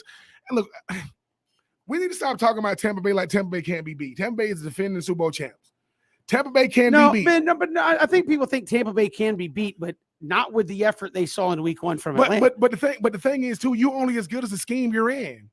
I understand that the Falcons did not look good Week 1, but the thing is, it's the scheme. Get the ball out to your playmakers. Go to the quick passing game. The greatest thing about having Matty Ice, a regular season MVP, played in the Super Bowl. He's been in a lot of offenses. He's seen a lot of defenses. He understands what works. If we got to go from short to intermediate to deep, that's fine. Quick game, short game, intermediate game, deep game. Because the thing is, if the running game isn't there, you're going to be one-dimensional, which means guys are going to back up, and then they're going to be playing right there at the sticks. They're going to let you catch the ball, come up and make plays, get off the field, and now you turn the ball back over to that Tampa Bay offense, which doesn't bode well for Atlanta defense, BJ, that you're still trying to find a pass rusher. Deion Jones was nowhere to be found. You got a very, very young secondary. Arthur Smith, love your passion. Love the fact that you're saying we ain't making no excuses, but you got to make a lot of strides from Week 1 to Week 2 with a Tampa Bay team that understand that the target is on their back, and they coming to prove that, one, first team to ever host a Super Bowl and win it, first team to ever bring back all 22 starters, and Tom Brady, he's seen it all, done it all. If you expect your defense to help you win on Sunday, it's going to be a long day. More disappointing, the fact that the Falcons' offense was so bad in Week 1, or the fact they still couldn't get to the quarterback in Week 1. I think it's the offense, because the defense, you haven't invested the same capital there. Offensively, you just made Kyle Pitts the highest drafted tight end ever. Calvin Ridley's been a multi-1,000-yard season receiver. You've invested what? 2 first-round picks in Caleb McGarry and Chris Lindstrom along the offensive line, and you've given Matt Ryan $200 million. You have not invested that capital defensively. The lack of offensive production is very troubling. I'm still gonna say the defense, because the defense got to make the most improvement, because they're the biggest unproven group, and that goes back from years and years and years. Dante Fowler Jr. got to win one-on-ones. Grady Jarrett is still getting double team inside, and you're gonna have to play with that front four, because that you're gonna have to drop 7 to even be in games. The thing about last week, they was blitzing, and they was doing it against a mobile quarterback and wasn't able to get there. Yeah, Jalen Hurts is very, very, very athletic in the pocket, but it's still going to be the defense, because once again, it's like you say, Kevin, you just can't be the worst defense. And guess what? They're playing like the worst. You got to be in the middle of the pack. 15 to 20, you good enough to stay in games, because that means you're not the top pass rusher team, but you're not the worst. But when you start to where y'all rank 26, 27, 28, you bottom feeders, which means it's going to take a long time to even get that, continuity. The front four on the defensive line is just like the 5 offensive linemen. You got to understand each other's strengths and weaknesses. Grady Jarrett proven. Dante Fowler Jr. played next to Aaron Donald. I haven't heard from him since. You got to find a way to get there, because Shaq Barrett and JPP, you want to see a clinic? These dudes are perennial all-pros, bro. They play together, and they collapse that pocket. And if you think you're going to get outside of it, they're going to force Matt Ryan to step up in the pocket, make throws. Oh, and they go Dominican Sue. They go Vita Vea. That is football, people, with your front four. Ben is painting a very bleak picture. I'm just telling you. The goal of the 2 defensive ends is to force the quarterback up into the pocket for where you got the meat of your defensive line is. Well, that's what Grady Jarrett is. But guess what? Grady Jarrett is double team. That means one guy is going up against one guy on the outside. You have to win, and you have to win consistently. Fair or unfair, that's why you are considered one of the best in the world. You are a top 32 defensive end, not because of how you play, but because you're in the league. Man, go out there and make your money on Sunday. Not going to be easy, certainly, against Tom Brady and the Bucs, defending Super Bowl champs. We will see how they do. We'll come back. We've got more to get to. We'll get to our game picks in the final hour. Tim Frisbee going to join us in the final hour of the program as well. This is 3 and Out all across the Southern Pigskin Radio Network. Hit us up on Twitter at Pigskin Radio.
Good to have you here at 3 and Out on the Southern Pigskin Radio Network. Kevin, BJ, and Ben did not get a chance to talk about BJ's Jacksonville Jaguars. And there's been more talk about Urban going to Southern Cal than Jags Broncos this week. BJ, what do you expect in week 2 from Jacksonville? I expect this team to learn. When you compare Jacksonville and Atlanta and the disappointments from week 1, to me, Atlanta's struggle more of a concern and more frustrating because this is a team with veterans. This is a team with an MVP quarterback. This is a team with, one of the best receivers in the league. This is a team that has guys on the defense who have been around, like Grady Jarrett and Deion Jones. I mean, you look at Jacksonville, we've talked about this a lot, but the whole roster is really, really young. I mean, I don't even know if you say the best players because you're still trying to identify that, but your high-profile players. You got a rookie quarterback, you got a second-year running back, DJ Shark, Laviska Shenault. They're all in their first couple of years. You look defensively, you think about Kayvon Chasen and Josh Allen and CJ Henderson. These are young players in their first couple of years. Jawan Taylor, Cam Robinson. The vast majority of your team is under 25. And then you compile that with the fact that you have a coach who's never been at this level before. There's going to be a learning experience every single week. So I expect them to get better, to learn, and improve on some of the things they struggled at in week 1. But I will say this, and Ben, you brought this up, and I think it's a great point. If I'm James Robinson, I'm looking around going, what do I have to do? I mean, I understand the Travis Etienne draft pick. You brought him in to do a different job than James Robinson. Pass catching, third down back. And look, I like Carlos Hyde, and I like Trevor Lawrence, but Trevor Lawrence had 51 pass attempts. Carlos Hyde had 9 rushes. James Robinson had 5. James Robinson was a 1,000-yard rusher last year. Why does he have 5 carries? Why is your quarterback throwing it 50 times in the first game ever? Look, get James Robinson the ball. He's probably your best player. I think you've got to make him, Kevin, in terms of specific changes, you've got to make him more of a focal point. I expect to see balance this week. I really, really do. I do think, BJ, when you think about James Robinson, him not getting the touches, that has less to do with him and more of these coaches trying to validate these number 1 overall picks, just like Dak. Hadn't seen him in a year. He threw the ball 78 times week 1 against Tampa Bay. No, sometimes the game just goes that way because it's all about, it's a primetime game, first game. Let's show the world what they can look forward to in a guy in Trevor Lawrence. But I would still be very, very enthusiastic if I'm a Jacksonville Jaguar team that shouldn't be afraid of Teddy Bridgewater led Denver Broncos. Now you're gonna have to deal with, Brady, Bradley Chubb and that defensive line. But I think, look, Laviska Shenault, DJ Chark, and those guys, they look really, really good week 1. And it's week 1. Guess what? In week 2, it'll be fine. Like I said, seasons aren't won and lost. Before you can learn the game of football, learn the guys around you. Learn what their strengths and weaknesses. And once I know what they do well, it's going to help me play better. But Trevor Lawrence, listen, good luck because that's a retooled offensive line. But the more he's in the pocket trying to throw the football, the more susceptible he is to getting hit and hurt. And I said hit first because that's what's going to happen first, BJ. But I do think the Jaguars got a chance to bounce back this season. Nobody's afraid of Denver. Denver's not going to win that division. The Raiders won week 1, and so is Kansas City, and the Denver is going to beat neither one of those teams. Yeah, going to be interesting to see what happens here with Jacksonville as they move forward. I think you got to go, as Ben said, more of the run game. I don't really understand. You spend a lot of time in the offseason talking about James Robinson, 1,000-yard rusher. And then you want to throw it with Trevor Lawrence. I think it seems to be proven time and time again, run the ball and take some of that pressure off your quarterback, even if he is a highly thought of talent like Trevor Lawrence at the end of the day. We've got so much more to get to here on 3 and Out. Tim Frisbee going to join us at the top of next hour. Really excited about talking with him. Played at South Carolina at the age of 39. So we'll hear from him coming up top of hour number 3. We'll get our picks and more. It's 3 and Out all across the Southern Pigskin Radio Network.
Welcome back. Final hour of 3 and Out. Kevin Thomas, BJ Bennett, and Ben Troop. Glad you are with us.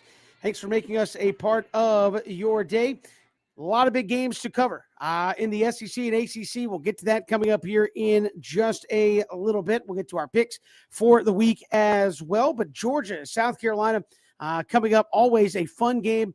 I know Georgia heavily favored this weekend, but always a fun game when those two teams hook up. Our next guest, certainly a unique experience at South Carolina, unique experience for just college football, when at the age of 39, he became a South Carolina Gamecock football player in 2004. Tim Frisbee joins us here on 3 and Out. Tim, welcome to the show. How are you? I'm doing great. Thanks for having me, guys. We appreciate you coming on. Now, your experience in college football is unique as it is. Went to the Army after high school, and after a 20-year career decided, hey, I'm going to make a go at college football. But what was that indoctrination to the SEC like when you got there? Did you have a previous expectation, but when you first got there, kind of say, wow, I've heard about SEC football, now I'm in it. This is crazy. Yeah, absolutely. Well, you hear all the stories before you get there.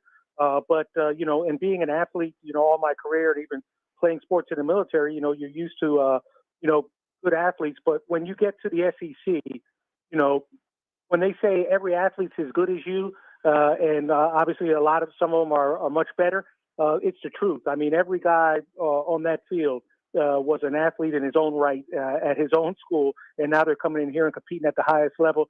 You could believe me, there's some competition there. And Tim, for you, what was that process of making the team, competing, obviously playing for the Gamecocks, like, where you have a unique path, you have a different story, you're much older than everybody else. What did it take from you to maintain that edge week to week and become the story that you became? Well, the first thing was, and I was grateful for it, was when I first came out for the team, nobody knew my age. It wasn't until almost after spring practice was done my freshman year that, people started finding out my age through the press. So I had already, solidified myself kind of with the team and, at my position. And then, it's really, proving yourself to your teammates and that, you can do what's expected of you. And then, once you earn their respect and the coach's respect, then from there, it's all about doing your job.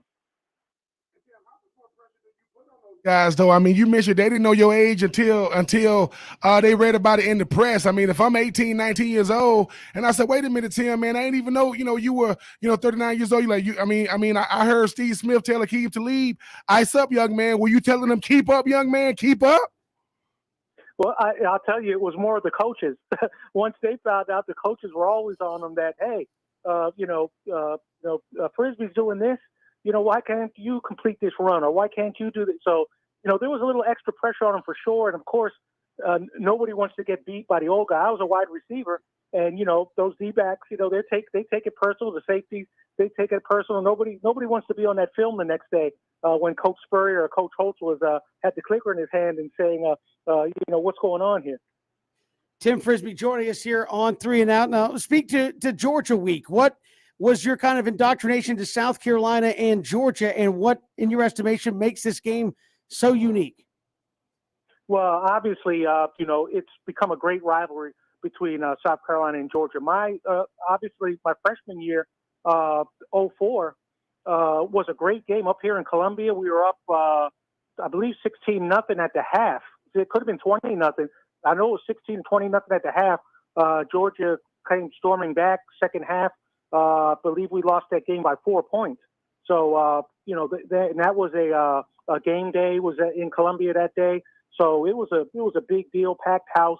And that's what I've come to expect every year out of Georgia and South Carolina, being in one of the better games of the series. Tim, we haven't seen many stories like yours. We haven't seen many stories like Zeb Nolan, the current quarterback for South Carolina, was a couple of months ago, obviously just a graduate assistant, and then he gets moved into the quarterback room, and now he's the starter. What do you think the last couple of weeks have been like for Zeb Nolan there at South Carolina? Well, thankfully he's had some experience, and it's not like he's just thrown into the fire. He's had some P5 experience, obviously at Colorado State and North Dakota State. So, he has a great head on his shoulders, a student of the game, obviously in that coaching room. So he knew what was going on.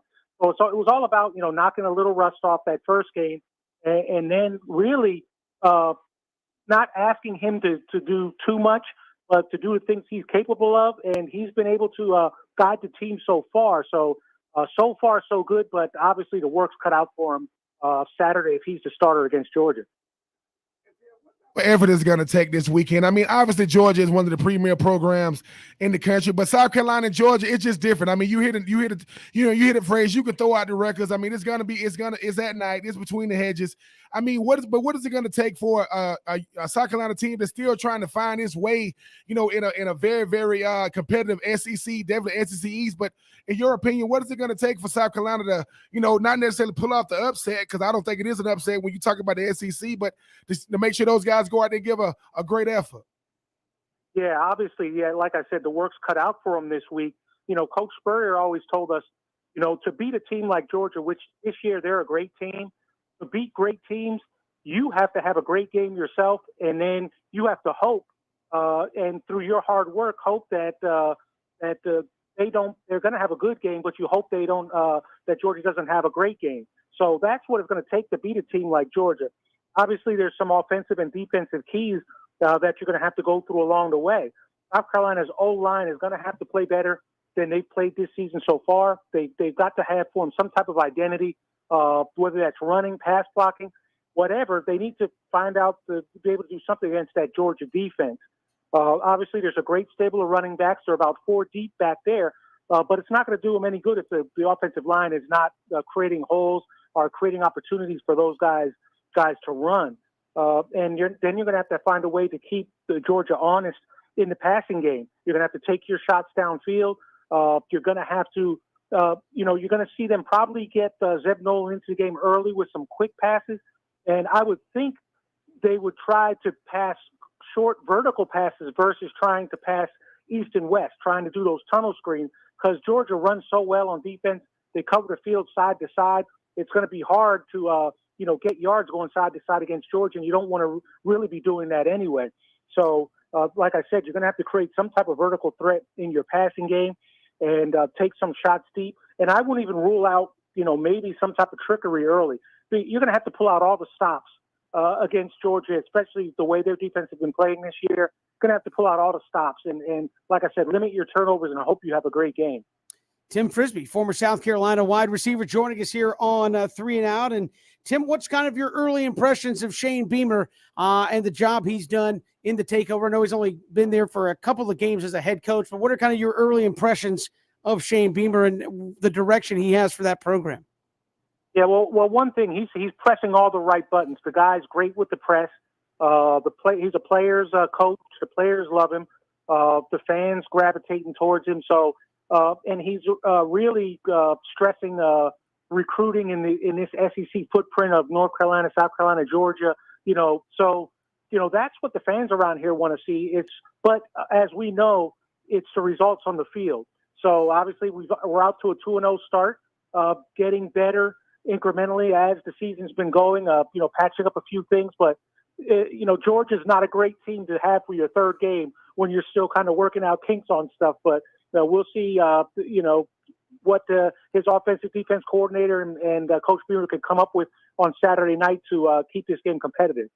And you mentioned the excitement around Shane Beamer. You played for two legends, coaching Lou Holtz and Steve Spurrier. What did you learn from those coaches, and what made those guys so successful? Well, obviously what made Coach Holtz and Spurrier successful was, you hang on to everything they say. Obviously, they were national championship coaches. They know how to coach the game. They know what's expected, especially Coach Spurrier, who was, a Heisman Trophy winner, offensive minded himself. So being an offensive player myself, who knew that he was going to put you in a position to succeed? He'd always say, especially to us receivers, to route runners, look, we have certain plays. You need to get where you need to get to on the field. The way I've developed this offense, the ball's going to be there. It's whether you're going to be there or not. And if you're not, the next guy's going to come in and somebody else is going to, take your spot. So, you just learn to to be disciplined, to be efficient, and to do your job out in the field. When you think about everything, I mean, when you decide to do what you did in South Carolina, to know that all these years later you still being remembered, not just for what you did, but how you went about doing it, it's got to make you feel good. Because the hardest thing to do when you go to these type of colleges and universities is to be remembered, to know that your legacy is going to live on, not just from the decision you made, but the type of teammate you became. It's got to make you feel good about that. Yeah, and I always try doing the right thing, being a great teammate. Number one. No matter what was going on, whether it was national press, whatever, keeping my teammates involved, either bringing them along or, getting them involved in what was going on.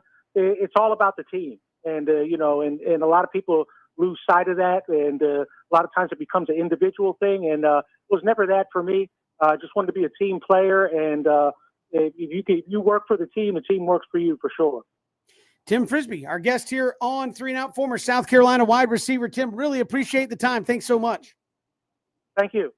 Tim Frisbee, our guest here on 3 and Out. And the whole time we were doing that interview, all I could think of was, Ben, could you go play college football right now? Because I know you're not quite there. I'm not trying to make you older than you. Hold on, Ben. How old are you? How old are you? I'm 39. Oh, you are? Yeah. Okay. I thought you were a little bit under that. But so could you go out and play college football right now? Because he did it at 39 for 4 years there at South Carolina. Absolutely. Absolutely not. No, I'm not going to disrespect what Tim did. I mean, to have a dream to do something like that at age 39 and to still do it at a high level, and to have these guys and to have your teammates not even understand how old you are until they quote heard it through the press. I mean, Tim, he's in a class all by himself. But no, I'm not gonna start just because I did it before. Don't mean I can do it now. Hell, I was barely able to do it then, so I'm not even gonna go in my peak. But no, what Tim did is incredible. And, the hardest thing to leave in anything you do is a legacy. He's definitely done that. But he said something that I think definitely resonated with me. He said, I want to be a great teammate. And the great Steve Spurrier, who coached me for 2 years in Brunswick, said the same thing. You want to be a great player first. If you want to be a great player, eventually you need to be a great teammate first. And so to speak to a guy like Tim and to see what type of legacy he had. I mean, I ain't want to call him, his nickname is Pops. They call him Pops when he was there, man. But hey, man, you earned the respect of your teammates, man. He was old enough to be most of those guys' dad when he was on the freaking team. So shout out to that man. I mean, you start thinking about things like that, BJ. Like, he was out of high school and started a job when he did that, going into the military. All the guys he came back and played with weren't born yet. Then he went to a 20-year military career, came back, and is playing with those guys. I mean, that is just an insane thing when you sit there and think about it. And certainly he is well remembered there at South Carolina. As he said, look, they're going to have to play an A+ effort to have a chance to beat Georgia coming up this weekend. We've got so much to get to here in the final hour of the show. Our picks, sure to go wrong. I'm surprised Christian hasn't given us the standings. Because I think they were down. I'm sure I'm down near the bottom. We've got more to come here. 3 and Out all across the Southern Pigskin Radio Network.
Good to have you here on this Friday, Kevin, BJ, and Ben.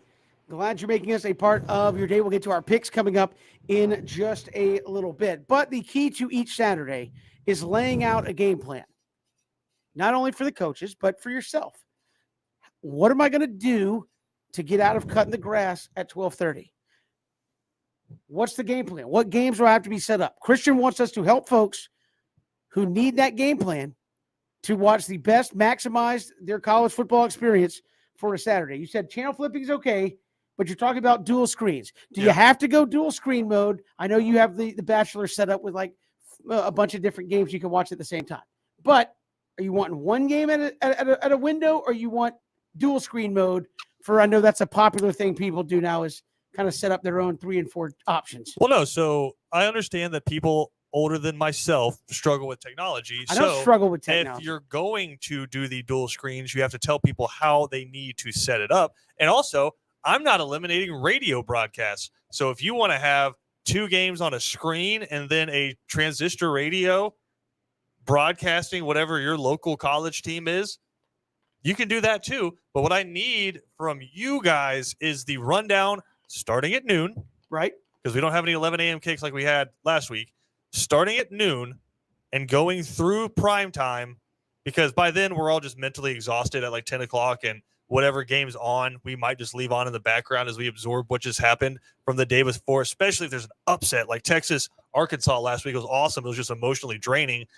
I need a TV guide, basically a schedule, a bout, like a fight card going down all the way from top to bottom. And again, if you just have one screen and that's all you want to do, and you're going to watch one game at a time, commercials included, fine. If you're going to watch a game at a time, but then during a commercial break, you're going to have that commercial game where you press previous on your remote and you go back to the other game, we'll allow that.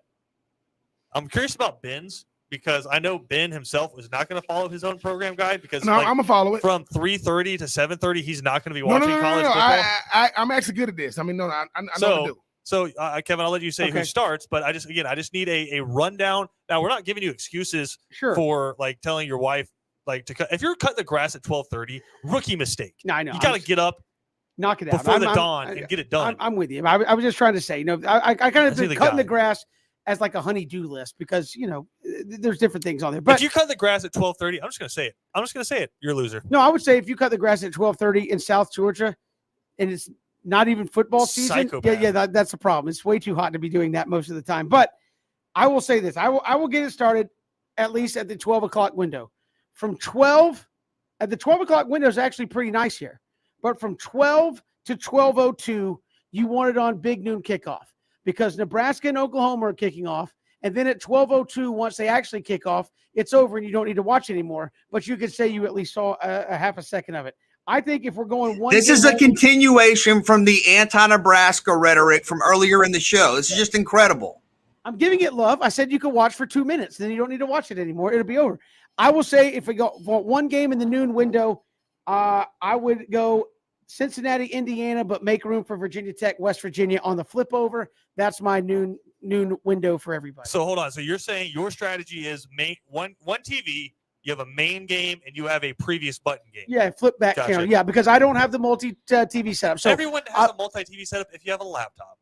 Well, I'm taking that out of the equation. 12 o'clock to 12:02, you watch Nebraska and Oklahoma. At 12:02, you flip over to Cincinnati and Indiana. I think that's going to be a competitive game on ESPN. And then you keep on the flip channel, West Virginia and Virginia Tech. I think those are 3 really good options for you in the noon window. I can only do one game at a time. I'm not going to lie. I can't emotionally handle the constant fluidity and the change of kind of statistical interpretation. And also just keeping it real. I don't have a consistent track record of keeping up with my remote, or my kids don't either. And I have like a little baby remote. It's smaller than my phone and it gets lost all the time. So at some point during the 3-hour window I'm in, maybe I can find the remote to change it, or I can get up and change it. But I'm with you. I'm going one game at a time, 12 to 3:30. I'm going Cincinnati, Indiana. I think Cincinnati should be viewed right now as a college football playoff contender. I think they have earned that. This is a good test, not a national showcase game necessarily, but if you beat one of the better teams in the Big Ten, maybe win that game convincingly, I think that's further validation for the Bearcats. But I'm going one game at a time, and that's where I am at lunch. Not gonna be able to go one game at a time. I watch TV the same way. I go in my mind and my mind is always moving. So I have 3 screens. I got my big screen to where I would put it on Nebraska, because I want Nebraska and Oklahoma, because I want to be able to say, hey, Scott Frost. I mean, zoom in on his face, because this might be your last time, as Nebraska head and you coach. just want to hear Gus Johnson with the on every single play. Then listen, I'm gonna have Cincinnati, on the laptop, and then the thing about my phone is I can check all the scores. I'm just going through looking at every single thing. Now, when 3:30 comes, I'm a little bit different. You're jumping straight to 3:30. Okay. Well, no. This is the thing. I'm gonna do that up until 3:30, Christian, and then radio silence. Like I told you. You're not gonna hear from me. Don't text now. I will say this about us, and I'm talking about everybody on this network. When we get to our stream of consciousness or whatever, when we start talking about these text messages, they get very, very quick, very, very fast. And it starts looking like Twitter. Somebody just answers somebody that just says something, Christian will just say something like, wow, that's crazy. No, let's be honest about what it is. It's me saying all kind of text, nobody but Christian responding, and it basically just ends up being me and Christian talking. No, PJ will hop in there too. Kevin hates us. No. PJ will jump in there. Cam, I think, has learned this is not the complimentary place. I think I clap back at Cam so hard that he's not going to text us anymore. He's scared to even pick up his phone. Don't even look at it. But this was funny. Sometimes we'll all just stop. We're getting off. Yes, we have to stay focused. We have to give the people a guide. Yes. Okay. Laptop, cell phone, and your TV. Right. So can we go to a commercial break here, just like for me, real quick? Okay. This is Christian Gokel with your youthful way to do this. So just a little hack here. I feel like Clark Howard coming in here. Yeah. Here's your hack for watching multiple games. If you have a TV subscription and a smart TV, here's what you're going to need. You're going to need a smaller monitor. You're going to plug in your box into the monitor via an HDMI cable, and that's what you're going to actually watch your cable on. On your smart TV, the big TV, you're going to download the app to whatever channel you need, the ESPN app, Fox Sports app. You're going to sign into your cable provider on that. So you already got 2 screens. Then you're going to sign into your cable provider on the other game, on the other channel you want to watch on your laptop. And so you'll have 3 games going right there with 1 subscription. How do you know if your TV is smart? If it has apps on it. It talks back. If it has apps on it. No, first window, very good. If you have any questions, please direct them to @_biscuitsgravy on Twitter. Yes. He'll answer all your questions. I'll be happy to walk you through how to set up your television. That's what I enjoy doing all day, every day. No. You're a dad. That's what dads do. Did BJ just ask, how do you know if it's a smart TV? Yeah, it talks back to you. It's fine. My TV don't. I got a smart TV, but I don't know how to get it to talk back to you. I'm going to try that when I get to the house. I'm just kidding. I would say. You can't do that, Christian. Christian, can a smart TV talk to you? Yes, Ben. Go talk to your TV. I'm going to go. But again, then we get to the 3:30 window. I'm pretty simple. You can have all the extra screens you want. Florida, Alabama. I don't care about the rest of the games in the 3:30 window. Just being honest, I'll see the ticker across the bottom. Florida, Bama. The rest of the games, I'll catch up on later. I mean, that's a good point. They do give you like constant updates at the bottom, and they come in with the highlights. Yeah, it's got to stay on. It's got to stay on Florida, Alabama. I think this is going to be a better game than people think. I'm excited to see more of Anthony Richardson. Bryce Young has been brilliant. Want to see more of him. Yeah, the only one of us who won't be watching Alabama, Florida is the former Florida All-American. But yes, give me this all afternoon. Can I get to another commercial break here, Ben, before you go? Go Because ahead, this is where you get weird. Yeah. All right, you guys are completely underselling the 3:30 window. You have Florida State, Wake Forest. Wake Forest is actually a favorite in that game. Wake Forest is 2-0. You want to watch more Florida State football? An hour before Alabama, Florida, you have Purdue at Notre Dame, where Notre Dame, again, has a size problem. And so they didn't let the drum come into the stadium. So we're going to have Purdue in a close game against Notre Dame. Can we just go ahead and knock Notre Dame out of the college football playoff talk? You guys are completely underselling this window. Plus, there's a very distinct chance that it's 21-0 in the first quarter, and you're already looking for another game. I said so what they I need said. to have another option. Okay, fine. Another option. If you want to flip around, watch Florida Bama till 4 o'clock. I will flip over to SEC Network and see what Georgia Southern and You Arkansas want to do. watch Georgia Tech Clemson? I don't think that's going to be a ball All right. game. All right, go ahead, Ben. I'm Sorry. definitely gonna be watching everything but Florida, Alabama for the simple fact that I'm gonna stick to what I normally do and never watch them Gators. But my mama is gonna be disrespectful, and she's gonna get it in some kind of way. She's gonna start texting me things about the game, like, "Did you just see this? Did you just see Do that?" you watch college football like while Florida's playing? Yes, yes. So, like, you see like yes. the game breaks. No. I'm Or do you saying like turn off the TV when the game? no. Because okay, so because on the ESPN app or whatever, it just shows me everything Florida does. So if I just click on ESPN, it'll just show me the score. And I'm like, I don't even want to see it. But look, I will be watching Georgia Tech Clemson. I will be watching, Florida State, Wake Forest, or Purdue Notre Dame because I don't want to watch Florida. Now, That's do fair. me watching the game have anything to do with them winning and losing? No, but in my mind, But for the it people at does. home, they But should be listen, watching. but the people at home, yes, you should watch Florida and Alabama because that is the best game at 3:30. Because at the end of the day, regardless of what happens, Florida needs to look good for two reasons. One, because they look good in the East, and two, they don't want to look bad because the Miami fans, they're gonna be ready to troll All right, because of what prime happened time, week Kevin. one. Yeah, we gotta scroll through it. Prime time if Florida Alabama falls by the wayside in the 3:30 window. A lot of those games look to be blowouts. You can hit up the laptop, and if you just want to watch interesting football at 6 o'clock, I'm trying to find it on the rundown here. Presbyterian Campbell never punts. Presbyterian never punts. Always goes for two. Always onside kicks. Could be wild. Something to do until Georgia South Carolina starts at 7, and then have the remote ready because in 30 more minutes, and South Carolina Georgia could be out of hand. Which one's the main game? You go to Which Penn one's the State main Auburn. game? At 7:30, which one's the main game on your TV? I'm probably watching Penn State Auburn because I've cheered for that one for like 4 All right. months. So I don't want to be a hypocrite and say go somewhere else, but I'm Penn State Auburn for me. Yeah, I'm Penn State Auburn. Really interested to see what we have here with Auburn. If they win, they're the clear front runner right now, or top contender, I should say, to Alabama out west. Yes, I'll be watching Penn State. Auburn for the simple fact that my team probably got the doors blown off of them. So let me just start rooting against another team in the SEC, that being Auburn, rooting for them Penn State boys, James Franklin. But yeah, Zombie Nation will be locked and loaded. Let's go, Bo Nix. Let's go, Penn State. I don't got no horse in this race. I can't lose. All right, quickly, let me give you your second screen and laptop games for the prime time window. Second screen's probably Georgia, South Carolina until they start to pull away. If you need something to flip to, if Georgia starts to pull away, then again, you have the GPA game where you have Stanford at Vanderbilt. That one could be fun, depending on how long it goes. If you just want a good game, Oklahoma State, Boise State. But then I think your laptop game has to be, just for entertainment purposes, and a amazingly beautiful game to watch in terms of uniforms, Tulane, Ole Miss. Yeah, should be a lot of fun At 8 o'clock. That one will be an you interesting got to one. tune in for that That one. will be the flip over channel. And then finally, when you are up late and you're trying to maybe make a few bucks back, San Jose State at Hawaii, 12:30 a.m. kickoff. That game will be over at 4 o'clock in the morning. Good luck with that, but maybe it gets you back to even on the college There you football go. Saturday. We'll come back. We'll get to some of our picks. Speaking of getting back to even, we'll break that down next here. 3 and Out, Southern Pigskin Radio Network.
Good to have you along here, 3 and Out on this Friday. Kevin Thomas, BJ Bennett, Ben Troop, getting into our picks this week to get you into the college football weekend. Looking at the standings, somehow, and you can go to ESPNCoastal.com and get this. Somehow Cody Queen is leading the picks. But anyway, as far as the show's concerned, Christian and I are tied so far, BJ and Ben.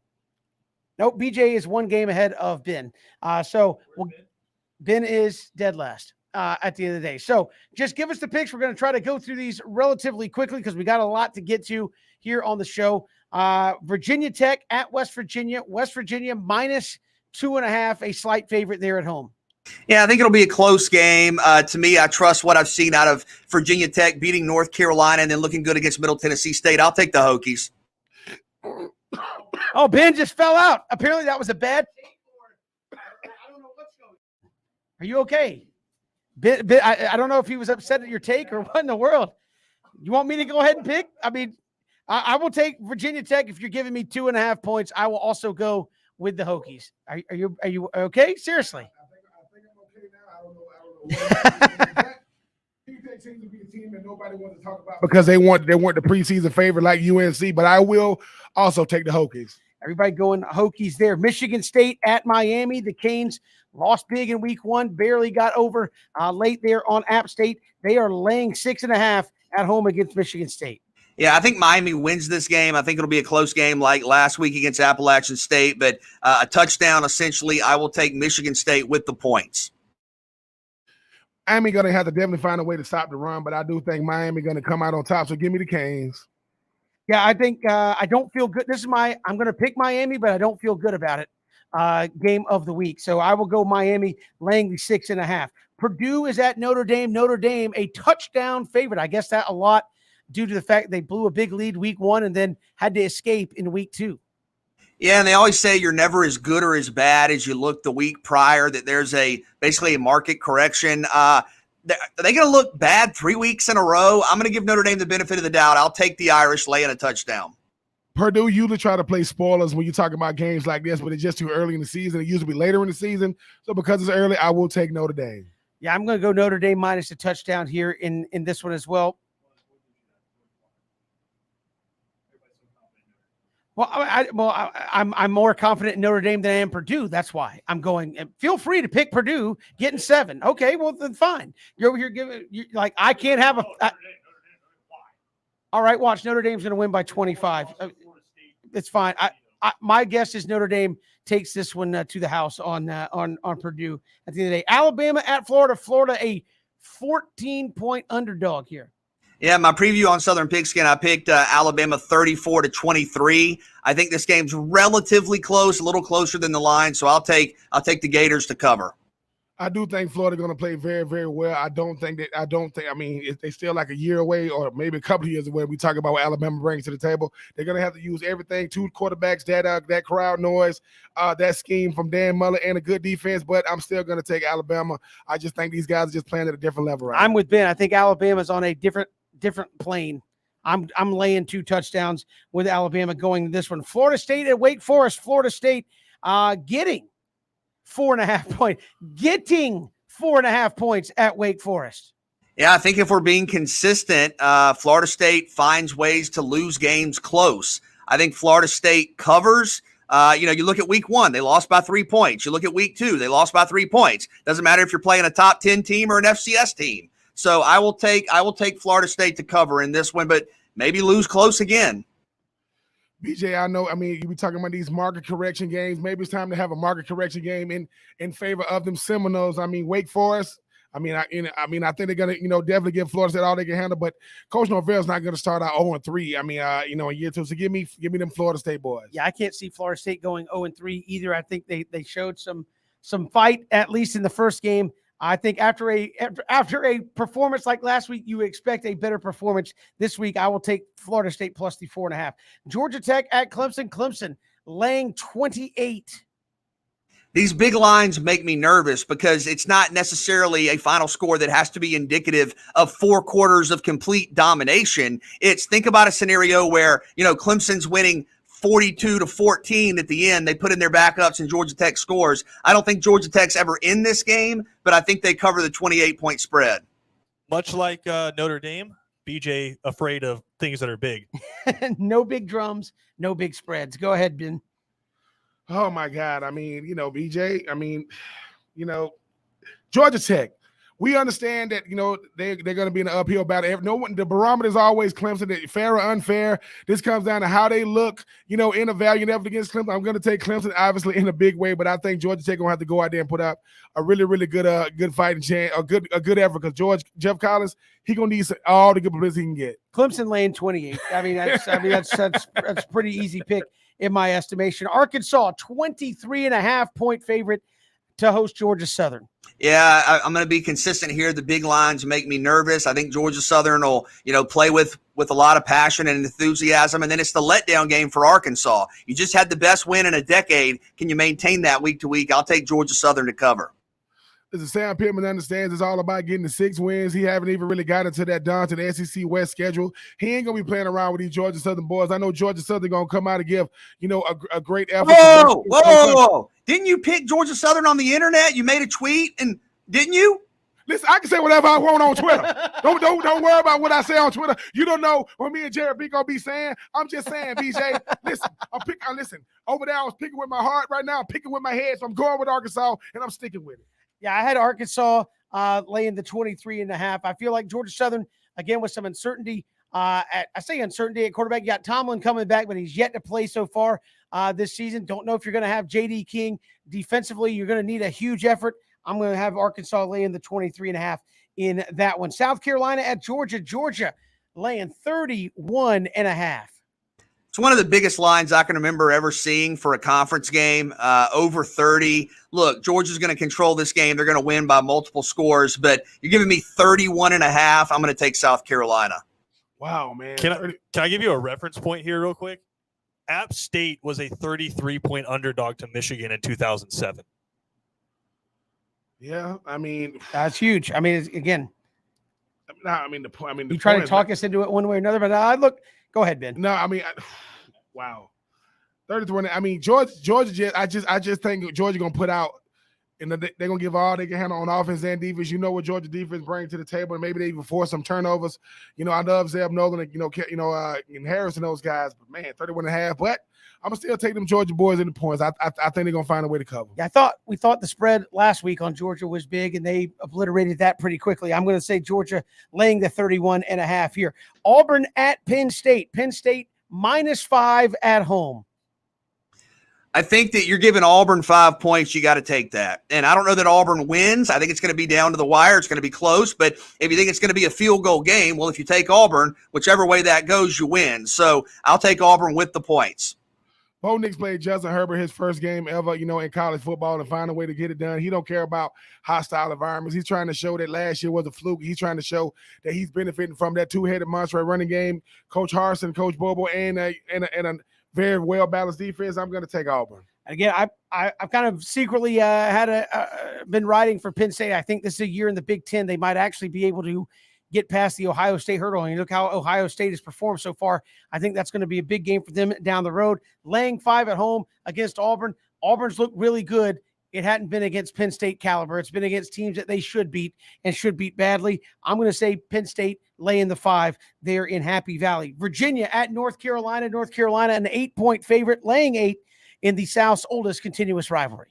Yeah, and listen, North Carolina's got to look the part here. I mean, you were really out of sync offensively against Virginia Tech. Sam Howell's coming off a game where he had 300 passing yards and 100 rushing yards against Georgia State. I think a little more offensively. I think a late score helps them cover. I'm going to lay the points and take the heels. North Carolina is a team that's definitely underwhelmed at this point. I know UVA is going to be definitely trying to play the spoiler this weekend, but I think Sam Howell and that offense gets back on track. I'm going to go with North Carolina. Yeah, I'm going with North Carolina only because 0-2 in the conference is devastating for North Carolina with so much preseason hype, so much expectation for them to come out 0-2 in the conference. I think they're going to be focused in on this ball game. They're the one coming in ranked. They've got something to hold on to. I mean, Virginia's going to play with nothing to lose, but I think North Carolina laying the 8 will be good enough coming up on Saturday. That's our quick look at our picks. Certainly, I don't know if you want to take those to the bank, but our picks nonetheless as we head into the college football we can actually, yeah, I actually am doing good. Apparently, of the three of us, I am the one.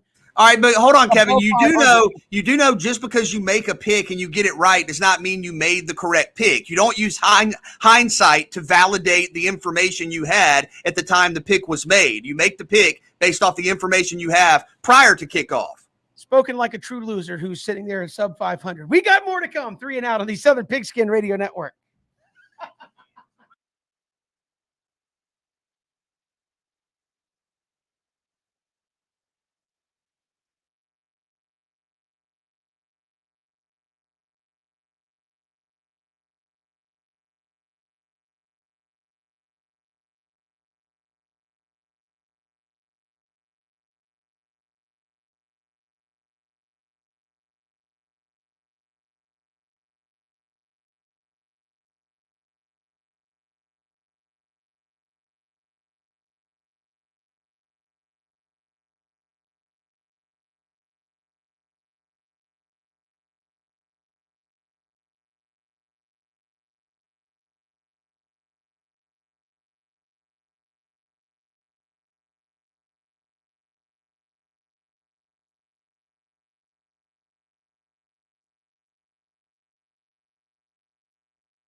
Kevin.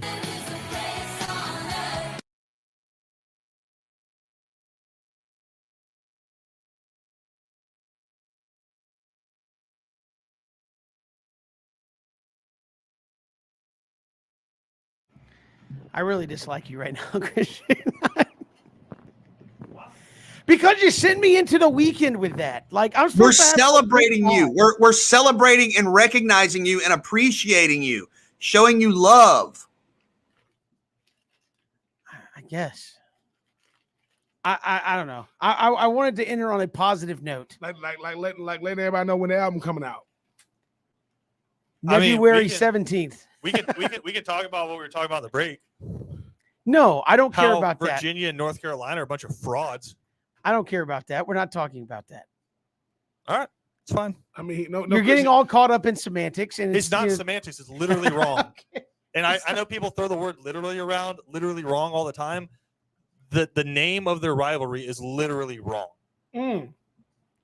I think we checked on it, and I believe he is correct. He is correct. The phraseology Christian, is so wrong. And that's Wait a minute. ACC apologist BJ Bennett. So Christian has apologized for being wrong and then clarified that another rivalry is actually wrong. Yeah, Virginia and North Carolina, for those of you out there who don't know, call their rivalry the South's oldest rivalry, even though it's not by 9 months. And the way they claim that is because it's the longest continuous rivalry, even though Georgia missed 1 year back in 1893 because a player died, Kevin. But did But they it's play? Not, it's not Did the- they play? But it's not the South's Did they play? longest continuous rivalry. They call it the oldest rivalry. If they want to call it the South's longest continuous rivalry, it's a little bit wordy for me, but fine, call it that. But what you call it is factually incorrect. I'll take things you really shouldn't be this upset about for 1,000, please. Kevin, we work Like- in sports talk radio. I know, This is but what we're supposed to be upset about. Sometimes you just got to let it And go. we could do Jeopardy because I'm the reigning champ. Yeah. Ben's all about playing All right, Jeopardy. We're playing going to play it every we're day playing next week. Jeopardy next week. Yep. Every day, Jeopardy's coming next week. Appreciate Tim Frisbee joining us here on the show. Also, Augusta Stone of the State Newspaper previewing Georgia and South Carolina. If you missed any portion of the show, ESPNCoastal.com, Apple Podcasts, Spotify, our YouTube channel. You can check out 3 and Out there as well. We'll see you Monday here on 3 and Out.